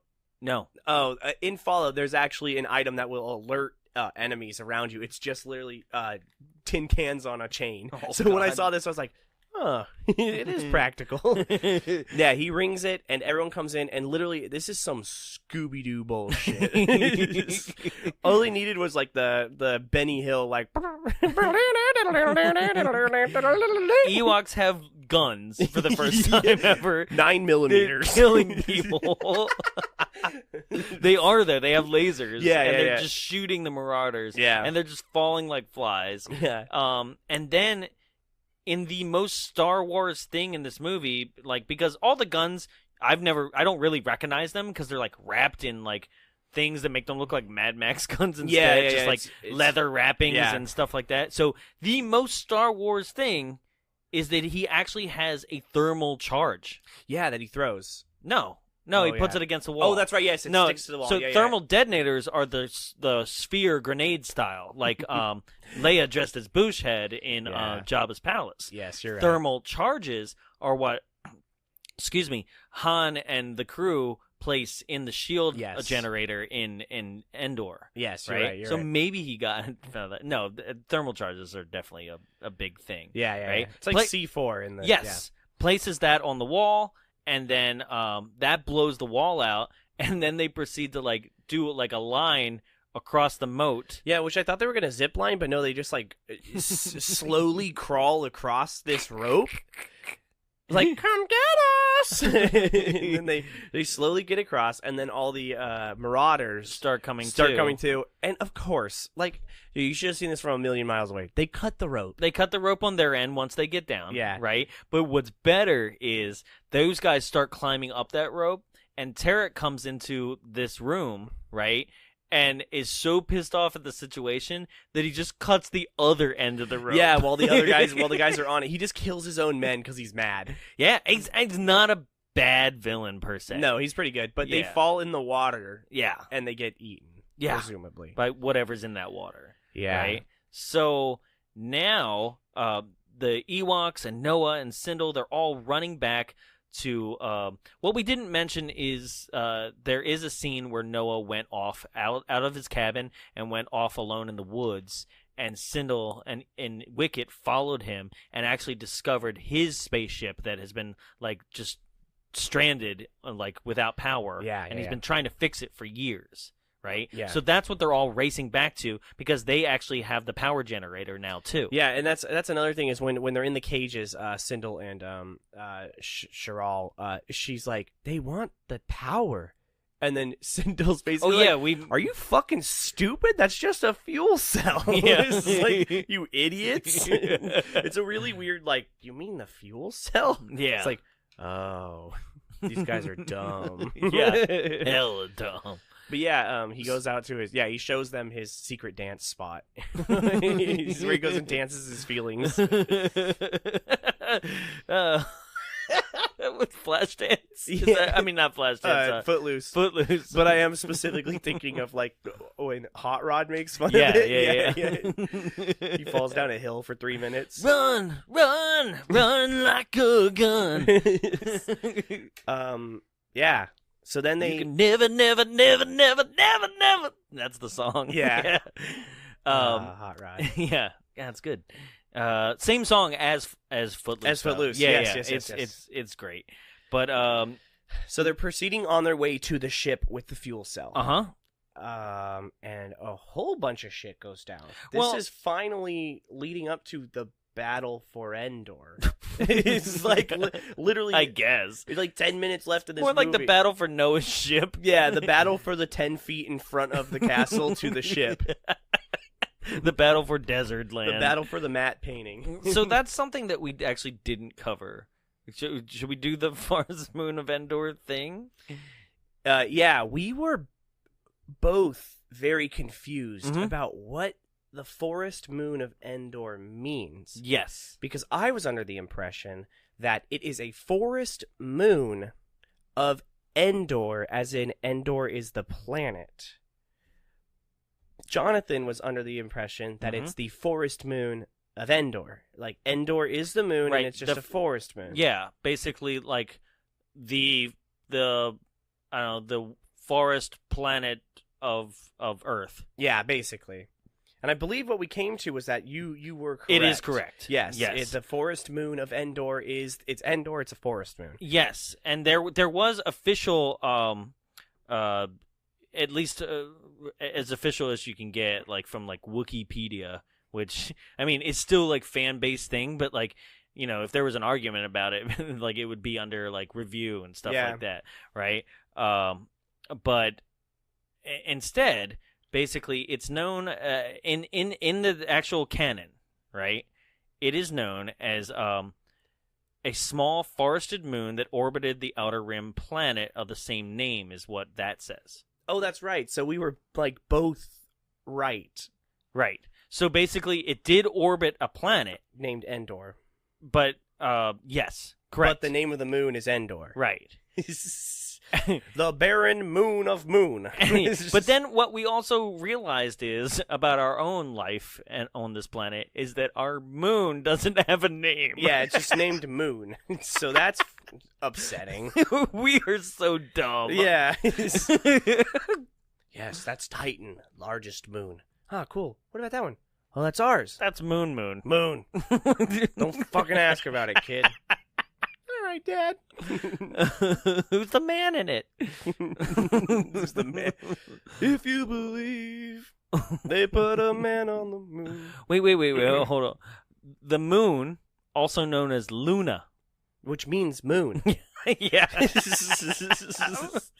I am El Nino, also known as the Nino. The artist, the symbol formerly known as Prince. Symbol formerly known as Moon.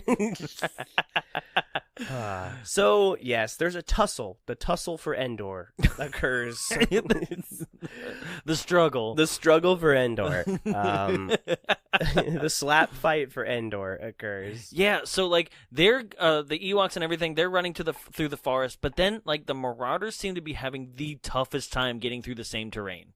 Yeah, it's actually a Vietnam War allegory for when we fought in the jungles and didn't know what the fuck we were doing. And then so Ewoks and Noah get inside the spaceship, and in the spaceship they have turrets, but the turrets they don't have actual glass windows. Yeah. So I'm like, you guys aren't gonna do too well once this gets up into orbit. Yeah. They just get up there and get sucked into the vacuum of space. It's like, and they just eyes pop out of Sindel's head. It's not gonna go well.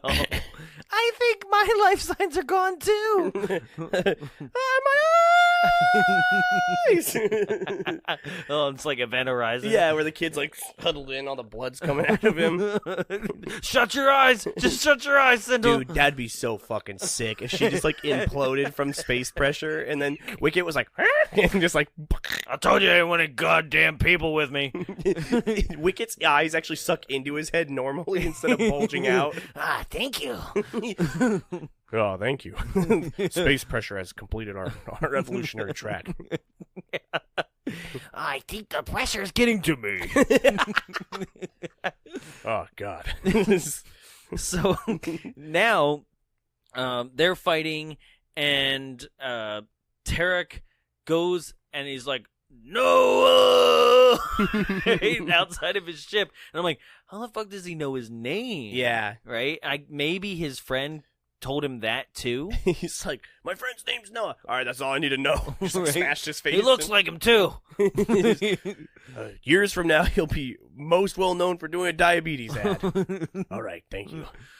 Noah! Get out of here, you goddamn wife beater! Derek. That's me. Diabetes. And so now this is just a fight where an old man beats somebody with a cane. Yeah, basically. Right? And some people I've read like speculated that like and I found this interesting, and I wish they would have went into it. Like that would have been way cool. Is if like Noah legitimately is a Jedi in hiding.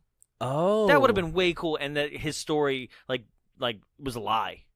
Yeah. You know, like yes, his friend does exist, but they were not just like cruising around the galaxy like he says. No, like, yeah, that he was actually hiding from. Yeah, they were in hiding.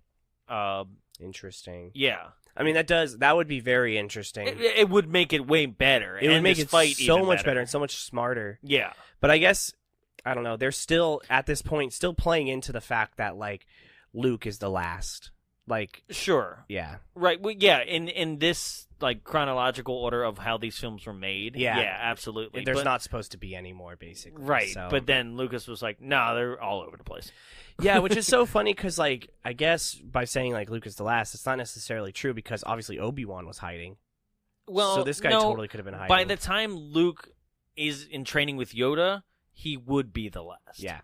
Right, is what they're saying. So basically, any Jedis that we've seen and any stuff that's even canon up until this point is still considered like, well, that was all happening right up until like Empire Strikes Back. Yeah. And then I guess somebody was just like force projected to Yoda being like, hey, I just died and I think I was the last one. Yeah. And he's like, you think so, huh?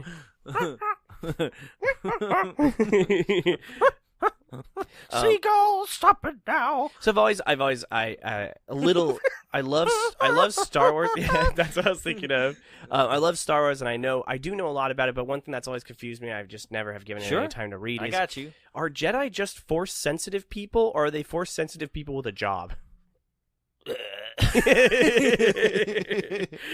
You know what I mean? You mean there's so you're saying or not Force sensitive, but people who can use the Force, Uh-huh. or people who can use the Force that have a job. Well, they don't quite have a job. They're like monks. They're like in service. They're like the church. No, I'm saying they're not being paid, but I'm basically saying is they have a title.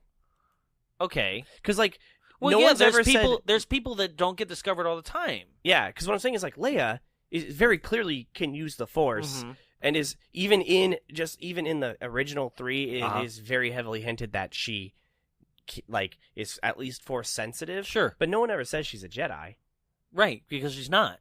That's what I'm saying. So it's No, you need to go through the teachings to become a Jedi. Yeah. Okay, so I've always wondered about that. So that's what it is. It's Yeah. it's like you have to go through school basically. Well, to be considered yeah, a because Jedi. that's why you have different like titles. Your Padawan, and then your Jedi Knight, and Yeah. then your Jedi Master. Yeah. Okay. You know, Okay. that's why Anakin's so pissed off that he finally gets the Jedi Master like title, but isn't allowed on the Council. All he had to do was wait for Mace Windu to arrest the Emperor, and he would have been fine. Oh man, it always pisses me off because I'm just like, you could have just like talked to him in jail and learned the teachings. Yeah, right. You know, like you did not have to straight up go in and cut a dude's arm off. Yeah. You know, like a bitch. Hey, Anakin, I know you're enjoying this space water shit, but Do you know the real way that scene was originally written and actually filmed? oh, they were at a strip club. Yeah. And one of those Twilight dancers. He was like, I am the Senate. And I have a boner. I have lots of credits. Dance for me, Twi'lek. and Sam Jackson was like, God damn. I'm not a stripper, I'm a dancer. I'd love to touch you. Space girls. I'd love if you touch me too. And then he does that Space spin. girls. The sheave spin. That's so weird. That's the best. So that scene originally, how it was supposed to go down was, and there's still shots to prove this in the film, like in the completed footage, is that Anakin was supposed to be with that group of Jedi, right, and was going to confront him, right, and straight up the. Palpatine was not supposed to have a lightsaber. He was supposed to literally grab Anakin's off of his belt with the Force. Oh shit! Right, and use that to fight them off. And Anakin was helpless, like didn't have a lightsaber to fight with. Yeah, right, and had to watch it all go down in front of him. And the Emperor, like, basically manipulated him in that moment to make it look like basically he was defenseless and the Jedi attacked him. Yeah. And so he needed to fight back with his lightsaber, right? And always looked like he was on the defense until Anakin was like, this is bullshit, right? Yeah. And basically basically, I think Anakin doesn't participate at all until he like literally makes a choice to like get in between them. I think was the original. That's cool. And then Mace continued to try to kill him, and he was like, "You can't kill a man who's down," kind of thing. Yeah. Right. And it kind of made more sense to me. Yeah. Right. Yeah. And there's footage to prove this is if you actually slow down the DVD or the Blu-ray at this point, right, and look at some of the shots, he is holding Anakin's lightsaber, but they colored it red. Ooh, interesting. Yeah. Next question. Why the fuck is E.T. in the movies? Man, I always like that. Like they're in the Senate. Yeah, right? they're in the big like galactic Senate. There's E.T. and his fucking stupid family. We're here to fight for the rights of the Planned people. Look, you E.T. No one likes you. Elliot. Ouch. And now the representatives from E.T. Planet. E.T. Planet? Hello. Our ride was demolished. He will be using a speak and spell to present to the audience. We are very... All right, fuck it. We don't care. Be good. And just leaves. I just love that, like, it's because Star Wars is so highly held amongst huge fucking nerds, Like us. Yes, like us. It just couldn't be like a little tip of the hat to his old friend Steven Spielberg. It's now like, well, this canonically means that E.T. exists in the Star Wars universe, Which means that Earth exists too. which means Elliot probably was a Jedi Master. And that's why he had action figures of all his favorite Jedi. That's why he told that man to shut up, penis breath. Spoken like a true Jedi. I mean, he was more like a dark Jedi. Like, why is his voice happening? What is that one? Actually, It's like a dark Jedi. damn. Okay, so we're almost there. Oh shit! Battle for Endor. That's the movie we're doing. It would have been way cool if he was a Jedi, is what I'm trying to get to. The kid from E.T. No. Yeah, I agree. It would have been cool if he built an ark. Oh man. Oh, E.T. had force powers. That's why they were able to levitate. E.T. use force. Oh man, I don't like to talk about E.T. too much. I cry my eyes out every time I see it. Oh, I love E.T. Dude, every time. As soon as the bike chase starts and that music, John Williams score kicks in right there, I already know what's going to happen for me. Like, I can feel it. I get the pre-cry breaths. I'm just like... That's, that score specifically, because I've never parked in a different parking structure at Universal Studios. It's always E.T. Oh, Every damn. single time I park there, always the E.T. That's floor. good. And when you're walking out, the score is I always... love that dotted mosaic that they have, too. Yes. But the score is always playing right there, and for some reason, that gets me so fucking giddy to go to Universal Where it's not there. Yeah, but it just makes me feel so like, this score. Mm-hmm. They should just build John Williams Land. I'm telling you, like, while I would say at this point, just because it's all-encompassing, that Last Jedi's score is probably his best work. Oh, yeah. Because it literally is all the themes. Yes, right? so good. Like, Empire, I would say his top three are Empire, Last Jedi for everything that it is. Are you talking Star Wars or just John Williams scores? John Williams, and then I would say E.T. is number one. You're gonna put E.T. before like Raiders? Yeah, Raiders to me kind of just keeps going on with the same kind of stuff, like. Yeah, I get you. Yeah. Well, I mean, I know you don't like the film as it is, but I actually enjoy Temple of Doom score better than Raiders. Temple of Doom score is good. Yeah. It's a change of pace. Beating the kids. Dr. Jones! And an Asian kid to fill out the cast. We needed We needed a PG-13, but we got a PG. This is the worst Indiana Jones girl. Willie sucks real hard. And there's racist Indians. And we won't remember her in the next two.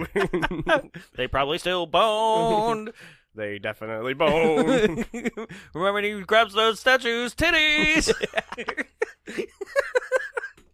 It was really cool. Also, fuck Harrison Ford. He hates this movie too. God, he hates every movie he's in. Yeah. What a piece of shit. Get off my life.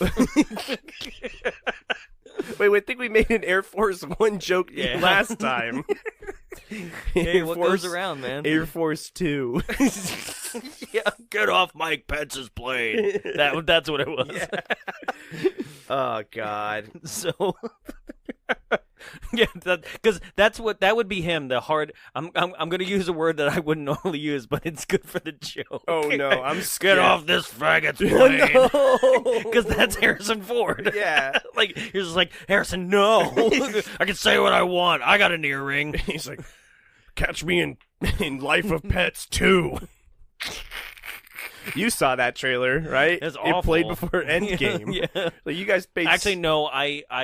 I was running late. I jumped right into Endgame. Oh shit! Yeah, Yeah. no, it played before Endgame, and the lady in front of me was laughing so hard. I was like, "What the fuck is wrong with you, lady?" Like I was coming down the hall, and because I saw it in the biggest IMAX, I heard the very opening score that was in the trailer, and I was like, "Fuck!" Right? And then it opens up with the emotional scene that it does, and I was just like, "Okay, I didn't miss nothing."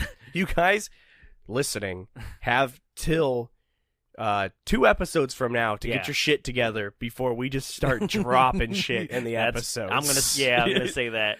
Like you get 3 weeks. Yeah. Should we do just like an episode praising it? I feel like it's so Let's do a monumental. Yeah, let's just do like a Bombs Away special episode this month where we just talk about. Let's I'm go see it again. See it again, and come back. Like, and I'll Peyton, you're listening. You can join us for this one. Yes. Hell yeah. Yeah, and we'll talk about it. Our production manager, he can come in, and he's a huge fan. He was on Spider-Man 3 episode. Yeah. So We'll go see like a matinee, and then we'll come For you, here yeah. immediately. Yeah. And just do it. Done. It's fresh in our brain. done. Cool. So, Ewoks battle for Endor. Okay, so Noah fights Tarek. Yes. Right, in an old man fight. Yeah. And then Tarek has been wearing Charal's ring around his neck the whole time. Yeah. We forgot to mention that. And he did let her out, but it doesn't matter. Yeah, right? Who gives a shit? And then I guess Noah like bounces the ring off of him, and Tarek catches it and immediately just turns like to wood. Like burns like to a like he looks like what Sigourney Weaver and Louis Tully look like at the end of Ghostbusters, like burnt up. Oh, yeah. Like where they got to break them out. Yeah, You know? yeah. Smells like dog. Yeah. Oh, Fankman, I'm sorry. That, he just turns to like a big crystal. Yeah. It's like, thanks for playing. Yeah. And then that's it. And then Sindel says goodbye to Wicket. And to Teak, because he's like, "You stay here, you son of a bitch. You're not coming with me, no pets." And basically, this is like a reverse E.T., Yeah, they're like, "We're going home." right? Where like he's like, "Sindel, you'll always be in my heart." Right? She's like, "Fuck you, little weird bear freak." Yeah, and she's like, "I'll come back for you," right? Right? And gets on the starship and flies to outer space, and that's it. End of movie. God. Yeah. But then it's also just weird because it's just like, "All right, little girl, you're mine now." Yeah. It's like, what? Also, really quick, Yeah. talking continuity of this film, if we are to believe that Star Tours is canon, Which we don't, but okay. that means that there's been Star Tours ships that fly through Endor. As this was happening? Yes, this was happening. Yeah. I've never been to Endor in the movie, only in Star Tours, only above it. Oh, you've never been to the Endor. original ride. Right. That's right. Mm-hmm. Yeah, there was no extra choices. It was always you went to Endor. Was that the end? In the original. Okay. Yes. So how did it go? It was like Lightspeed to Endor. I don't remember it much because I was so young, and Okay. also my mom doesn't like that ride. It makes her really sick. Because of Pee Wee Herman. She's like, he jerked off. Not for me. That's just not for me. No, but you go to Endor, and I believe you fly through the trees like they do in the movies. Sure. With the speeder bike. With the speeder bike. Maybe the new one does have Endor. If anybody's listening, maybe it does. Because I think I don't remember. think it does. I think I remember speeder bikes. Oh no, that's in Kashyyyk. Yeah. There's like Imperial troopers you're following on speeder bikes. Yeah. I only ever go to the fucking water one somehow. Naboo? Yeah. No, that one's awful because you don't make the end of it. You don't make the mission. You crash land. Yeah, no, that one's so boring, and then it's also like the most brutal because you're like shook around by that tentacle fish. You get shook around by the tentacle fish, and a then you Gungan. pop out of water. Yeah, and you like skip, gush, gush, gush on the and water. then that thing snaps in front of you. Yeah, there should be one where you traumatizing. hit an Ewok. Well, in Kashyyyk, you hit a Wookiee that smears on the glass. Have That's you seen right. That? Yeah. And so my favorite one, there's two. There's the one where Boba Fett's chasing you. It's very rare, right? Oh, where you find him in the asteroid field. Yes. Yes. I guess it is him, even though the asteroid field would be, if it's Geonosis continuity, it'd be Jango. Yeah. But I don't. But either way, he chases you, and you go into Death Star 2. Oh shit, that's Yes. right. Oh wow, that's it. And then you pop out the other side, and he's still chasing you. Yeah, like yeah, it's yeah. a really good one. Right? Yeah, that's a great and, one. And then my most favorite one, and when they were doing the Seasons of the Force thing. Oh right? yeah. For the press, they bumped up the mechanics of it to like 11, basically to the most. Was it just like rocking you around? Yes, because basically what they were trying to do is really get the press to be like, it's new and improved, with like new scenes for The Force Awakens and stuff like that, right? But they just literally just jumped up the mechanics to like the most, like, I was just like, we're really in fucking hyperspace now, right? But I got to ride a scene that I've only encountered once before, and that's why I know they bumped it up even more, right? Is when you're flying through Coruscant, and it's supposed to be like in the beginning of Attack of the Clones where you're chasing the bounty hunter. Right? Oh shit. So just like in the movie where Anakin does that just straight vertical nosedive through traffic. I've seen this one once or twice. The entire ride itself like tilts literally hard. Yeah, to a almost vertical position where like if you want to let your feet will dangle if you allow it to come off the floorboards, right? And you're just dangling there, and it's insane, and like it's like a 20-second hold. It's just going, and it's like, and you're just like, this was amazing. The current one that's running in the ride that I believe is actually running for all of them right now is actually a lot of fun. Bernie. He's running for all of them. Don't go in the Joe Biden one; it'll sniff your hair. The one that's currently running, it shows need a working, livable credits for all late races of life on Coruscant. The current one, you go through Jakku, which is a great scene, and then you go through. So it's all mixed up now. It's not exactly current. No, you go through Jakku, and then you go through the Salt Flat planet. Right. Last time I wrote it, I was back on Naboo. When was the last time you wrote it? Like 2 months ago. No, this was like a month ago. Okay. They're gearing up for something that I'm gonna say at the end that they do on it. So you blow through. You go through Jakku. You go through the Salt Flat planet, and you see like the wolves and everything like that. And then you fight the like new ATs, which I can't remember what the new ones are called. AT-MTs. MTs, yes. You blow them up, and they're like, good. Come on back to Batuu. We got a place you can hide, and then you land in Galaxy's Edge. Yeah, I thought you were gonna make a joke where you're like, and then you arrive in the parking lot, and are told to get a reservation ticket for an wait. Oh, I almost said something I shouldn't. This is why I'm not allowed on the project. No. I knew it was coming. No, and then George Lucas walks out and he shows you his dick. This was worth the millions of dollars that I sold it for. Welcome. Welcome to Jurassic Park. As he starts taking it out, that's when C-3PO is like, "Oh dear," and then the windscreen starts going up. So that was Star Tours. No, this was Ewoks, Battle for Endor. I can't recommend this. No. Honestly, the only way I could recommend it is for a die-hard Star Wars fan like ourselves that just needs to experience everything that was ever put out. I'm going to give this a soft, if you want to. Yeah. Like, if you want to see what happens when Star Wars tries to cash in on the fantasy, like, craze, go for it. I would say if you want to... basically, if somebody hands you a hard drive with the copies of it on it, Yeah. watch it. Yeah. Right? But don't go hunt it down. Don't rent it on Amazon. Don't pay money for this. Yeah. Yeah, it's rough. It's rough. Jaw scale?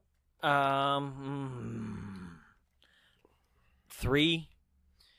It's not unwatchable. It's just boring. Yeah. Yeah. I'd give it like a I'd give it a 3. Okay. I would say watch it if you think Episode 1 is the worst Star Wars film ever made. Actually, I would say watch it if you think Episode 2 is the worst Star Wars film ever made. But yeah, it's a rough one. I find it hard to believe that some people would think 2 is worse than 1. Just because I mean I'm not disagreeing with you on certain parts, but 2 generally does have like a very fanboy sequence by the end. You know, like hundreds of Jedi and stuff. Yeah, I don't like 2. It's boring as shit. I just don't like the Yoda Dooku fight. Yeah, no, that's one of the reasons I don't like it. It's like that's lame. And then the reason why, I mean, honestly, 1 for all of its faults. Literally, that last sequence with Darth Maul, it's amazing, makes up for the whole movie. So I've said this for years, right? And I only saw one other person, like YouTube or something, ever like kind of write something a little bit similar to what I was like. This is how it should have went down, right? So Episode 1, we got that, right? And then I was like, okay, so. From there, because I was like, okay, that action sequence is decent, it's okay, like, but where will we go from then? And I started imagining what it should have been, right? And I was like, well, number 1, should have killed Darth Maul. I honestly don't think they planned on it. I mean, they made the movie. No. I mean, initially, I don't think they were really banking on actually having him be dead. Because Star Wars has always been like people aren't actually dead. People die all the fucking time. Yeah. And they come back. I really think they were banking on Darth Maul being the big bad. Well, that's what I thought. To me, Darth Maul was like this trilogy's Vader. Yes. Right? But so what I always imagined was that basically like he did everything he did in Episode 1, right? He killed Qui-Gon and then got away. Is what should have happened, right? Yes. And then Obi-Wan, right, would literally have to deal with not only teaching a new pupil that he's fit to do at this point in his life, but also is harboring these feelings of revenge. Yeah. Right? And literally is projecting that and the story and everything into Anakin. Yeah. And then literally play out the events of the, where Darth Maul is now the leader of the clone army, and stuff like that, right? And then just like it happens in the beginning of Episode 3, where they have a confrontation with Dooku, switch Dooku to Maul, and literally like have that play out exactly like it does, right? But now Anakin's motivation is, I did this for you. Yeah, exactly. Right? And damn, would Obi-Wan not have felt so much more responsible for everything that happens? Because to me, I'm like, I don't know how you're really responsible for Anakin's turn, Obi-Wan. How do you even feel guilty?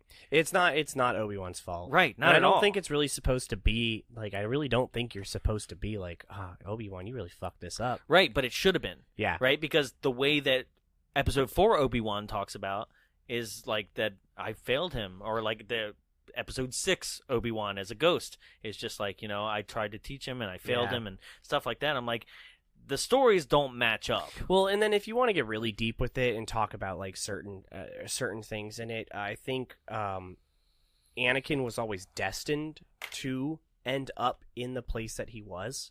Oh, I totally believe that. If we're going off of the prequels' whole like prophecy, is that and the whole thing that he was like basically immaculately created, right? So my theory there.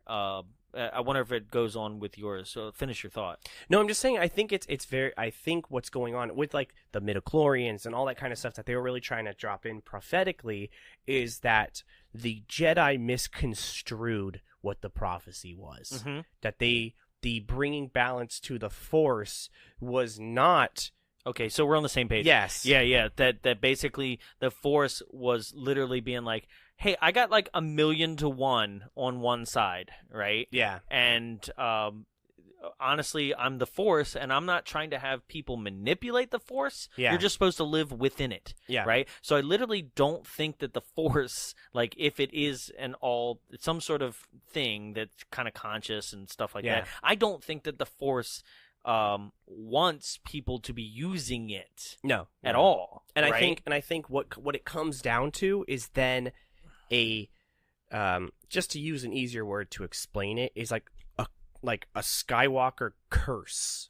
Right. Basically. And that's what I've always believed is that the Skywalker bloodline is there to just wipe it all like balance. Yes. And that's what he means, bring balance to the Force. Yeah, what they see as balance, the Jedi see balance, is we need to wipe out the Sith. Mm-hmm.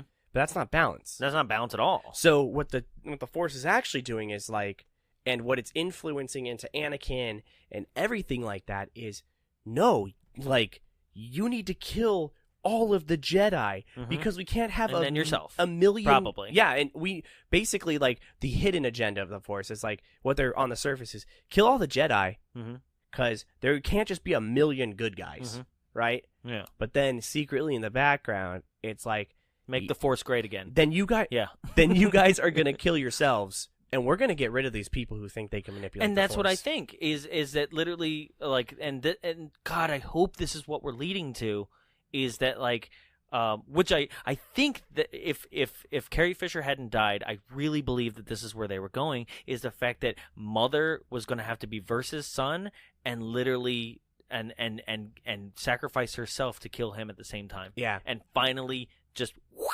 well, and that's the thing is like, so a Skywalker trained a Skywalker and he failed because there's nothing he can do. And that was one of the things that people were so upset about is like, oh, you know, why would Anakin he wouldn't kill someone like that. It's like, no, his bloodline is literally cursed to balance the Force. Yes. Like that is their burden to bear. Oh, damn. That is their cross to bear. I mean, I don't know what this movie is going to be about, but like if they were following that way, Curse of the Skywalker would have been way cooler. Yeah. Well, what if Rise of the Skywalker is just they fucking kill everyone? Oh.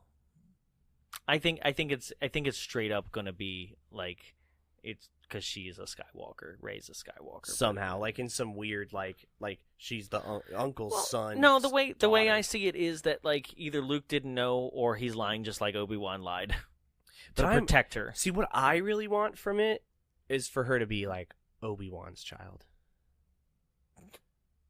That's what a lot of people were speculating in Force Awakens. Means that he would have slept. You need to watch the Clone Wars because there's a woman named Sabine that he loves. He actually was in love with somebody too. Yeah, and that's canon. Yeah, so it could happen. Yeah, but the age wouldn't add up. That's true. She'd be like fucking 50 years old. That's true. Yeah.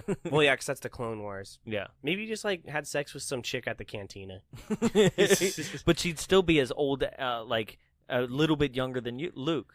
Oh fuck, that's right. Yeah, like she'd only be 18 years younger she's than like Luke. An Obi-Wan descendant or something like that. Because she has that flashback in Force Awakens and hears Obi-Wan's voice. Yeah. People hear Obi-Wan's voice all the time. That is true. It's like, I was in Big Fish.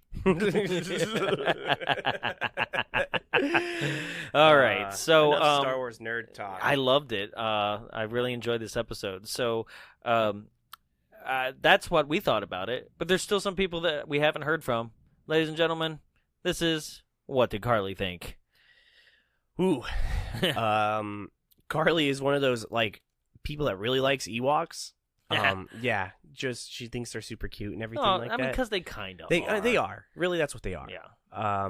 And teddy bears. But holy shit, was she terrified of the ones in this? Yeah. they are ugly as fuck. Yeah. Yeah. She kept her go-to thing. She kept being like, "Get away from her!" when Wicket got too close to the girl. So yeah, this was a rough one. Jaws won for her though. Okay. Oh shit! Wait, what? That's Black Klansman rating. This was a Jaws 4 for her. Okay. Yeah, Jaws 4, man. Wow, Jaws 4. Got it. Yeah, So- she's not a huge Star Wars nerd like you and I, so she, was just kind of like, this sucks. Yeah, no, I get it. So, okay, that is what Carly thought, but there's still some people we haven't heard from, Sad, right?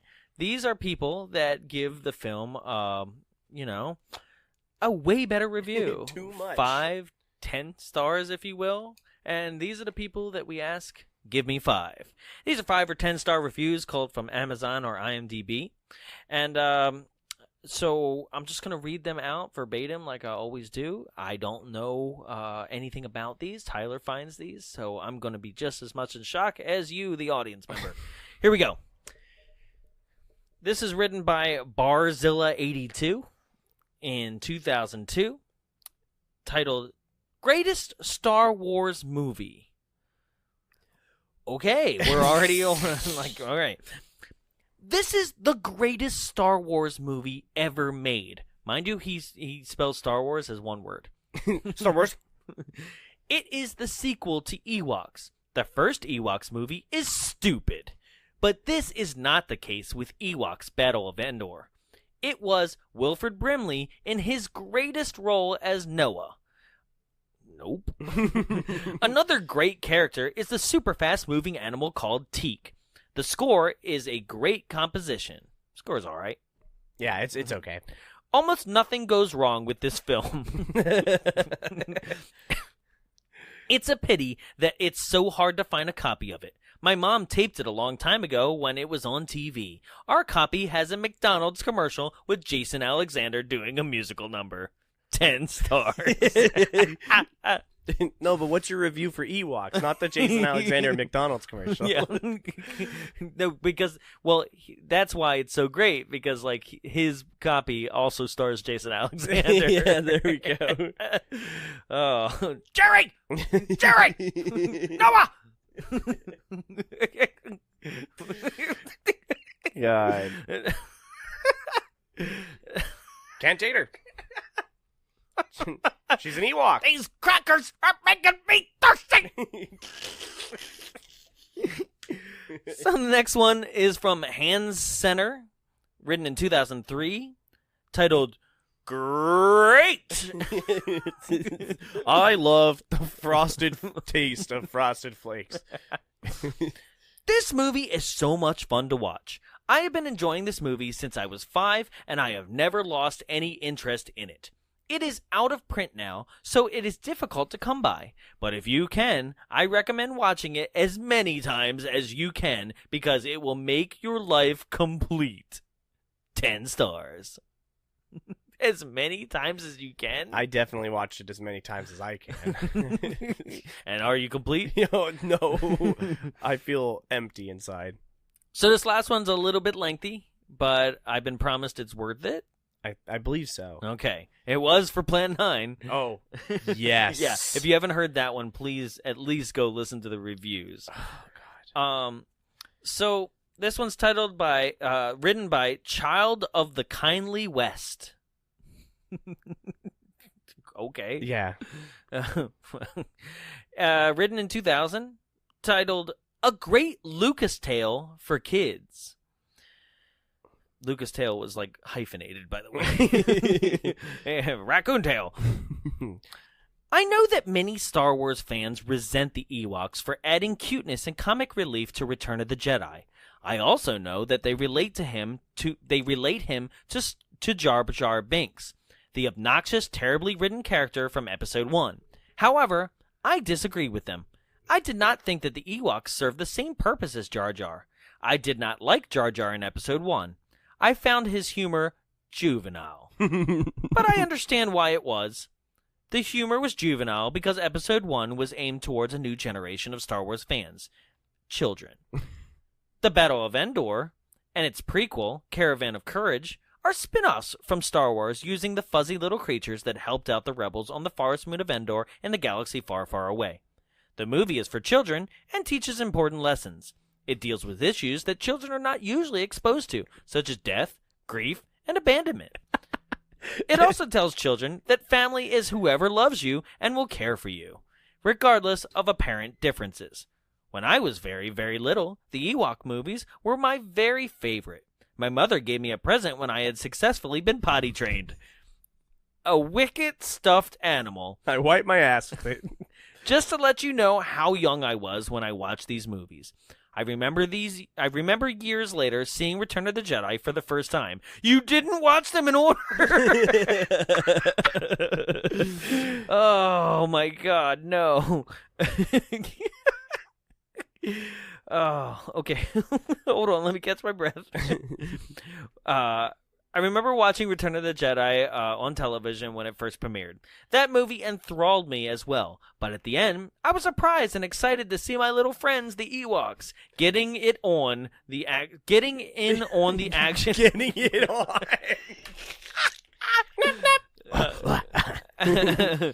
Getting in on the action as well. I don't think the Ewoks spoiled anything in Return of the Jedi. They're not supposed to. Nope.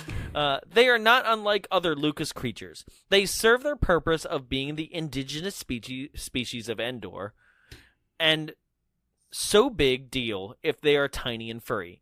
It's allowed once in a while. So chill out and let kids enjoy the movies. 10 stars. Oh, God. Well, ladies and gentlemen, this has been the Battle of Endor.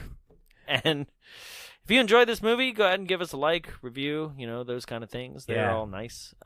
Makes us feel good. Yeah. Join us for our next live episode, and that will be May 24th, a Friday at 7 p.m. at the Frida Cinema in Santa Ana, California. If you're not in the local area of the Santa Ana, please write to us and let us know where you'd like us to appear, and we might just make it happen. Hell yes. Okay?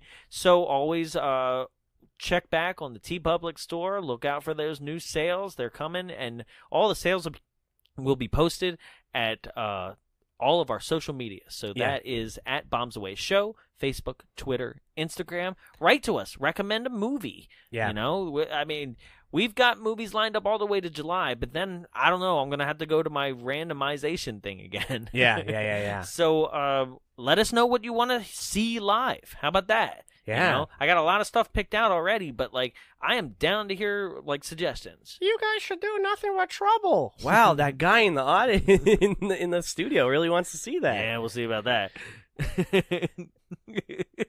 Little devil. Goddamn bankers. Anyway, please join us next week for Mother's Day episode, a very special Mother's Day episode, My Stepmother's an Alien, starring Kim Basinger and Dan Aykroyd. There we go. That? And Allison Hannigan as a little girl. And a horny little bird. John Lovitz. Beautiful! And a purse that has a very weird Joan Rivers impression. Yeah. Yeah. It's a weird movie, guys. Buckle up. Yeah, it's going to be insane.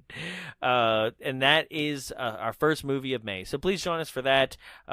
Thank you very much for listening. We enjoy all the support, and we will see you next week. My name is Jonathan. I'm Tyler. And get out of here! You heard me go scram!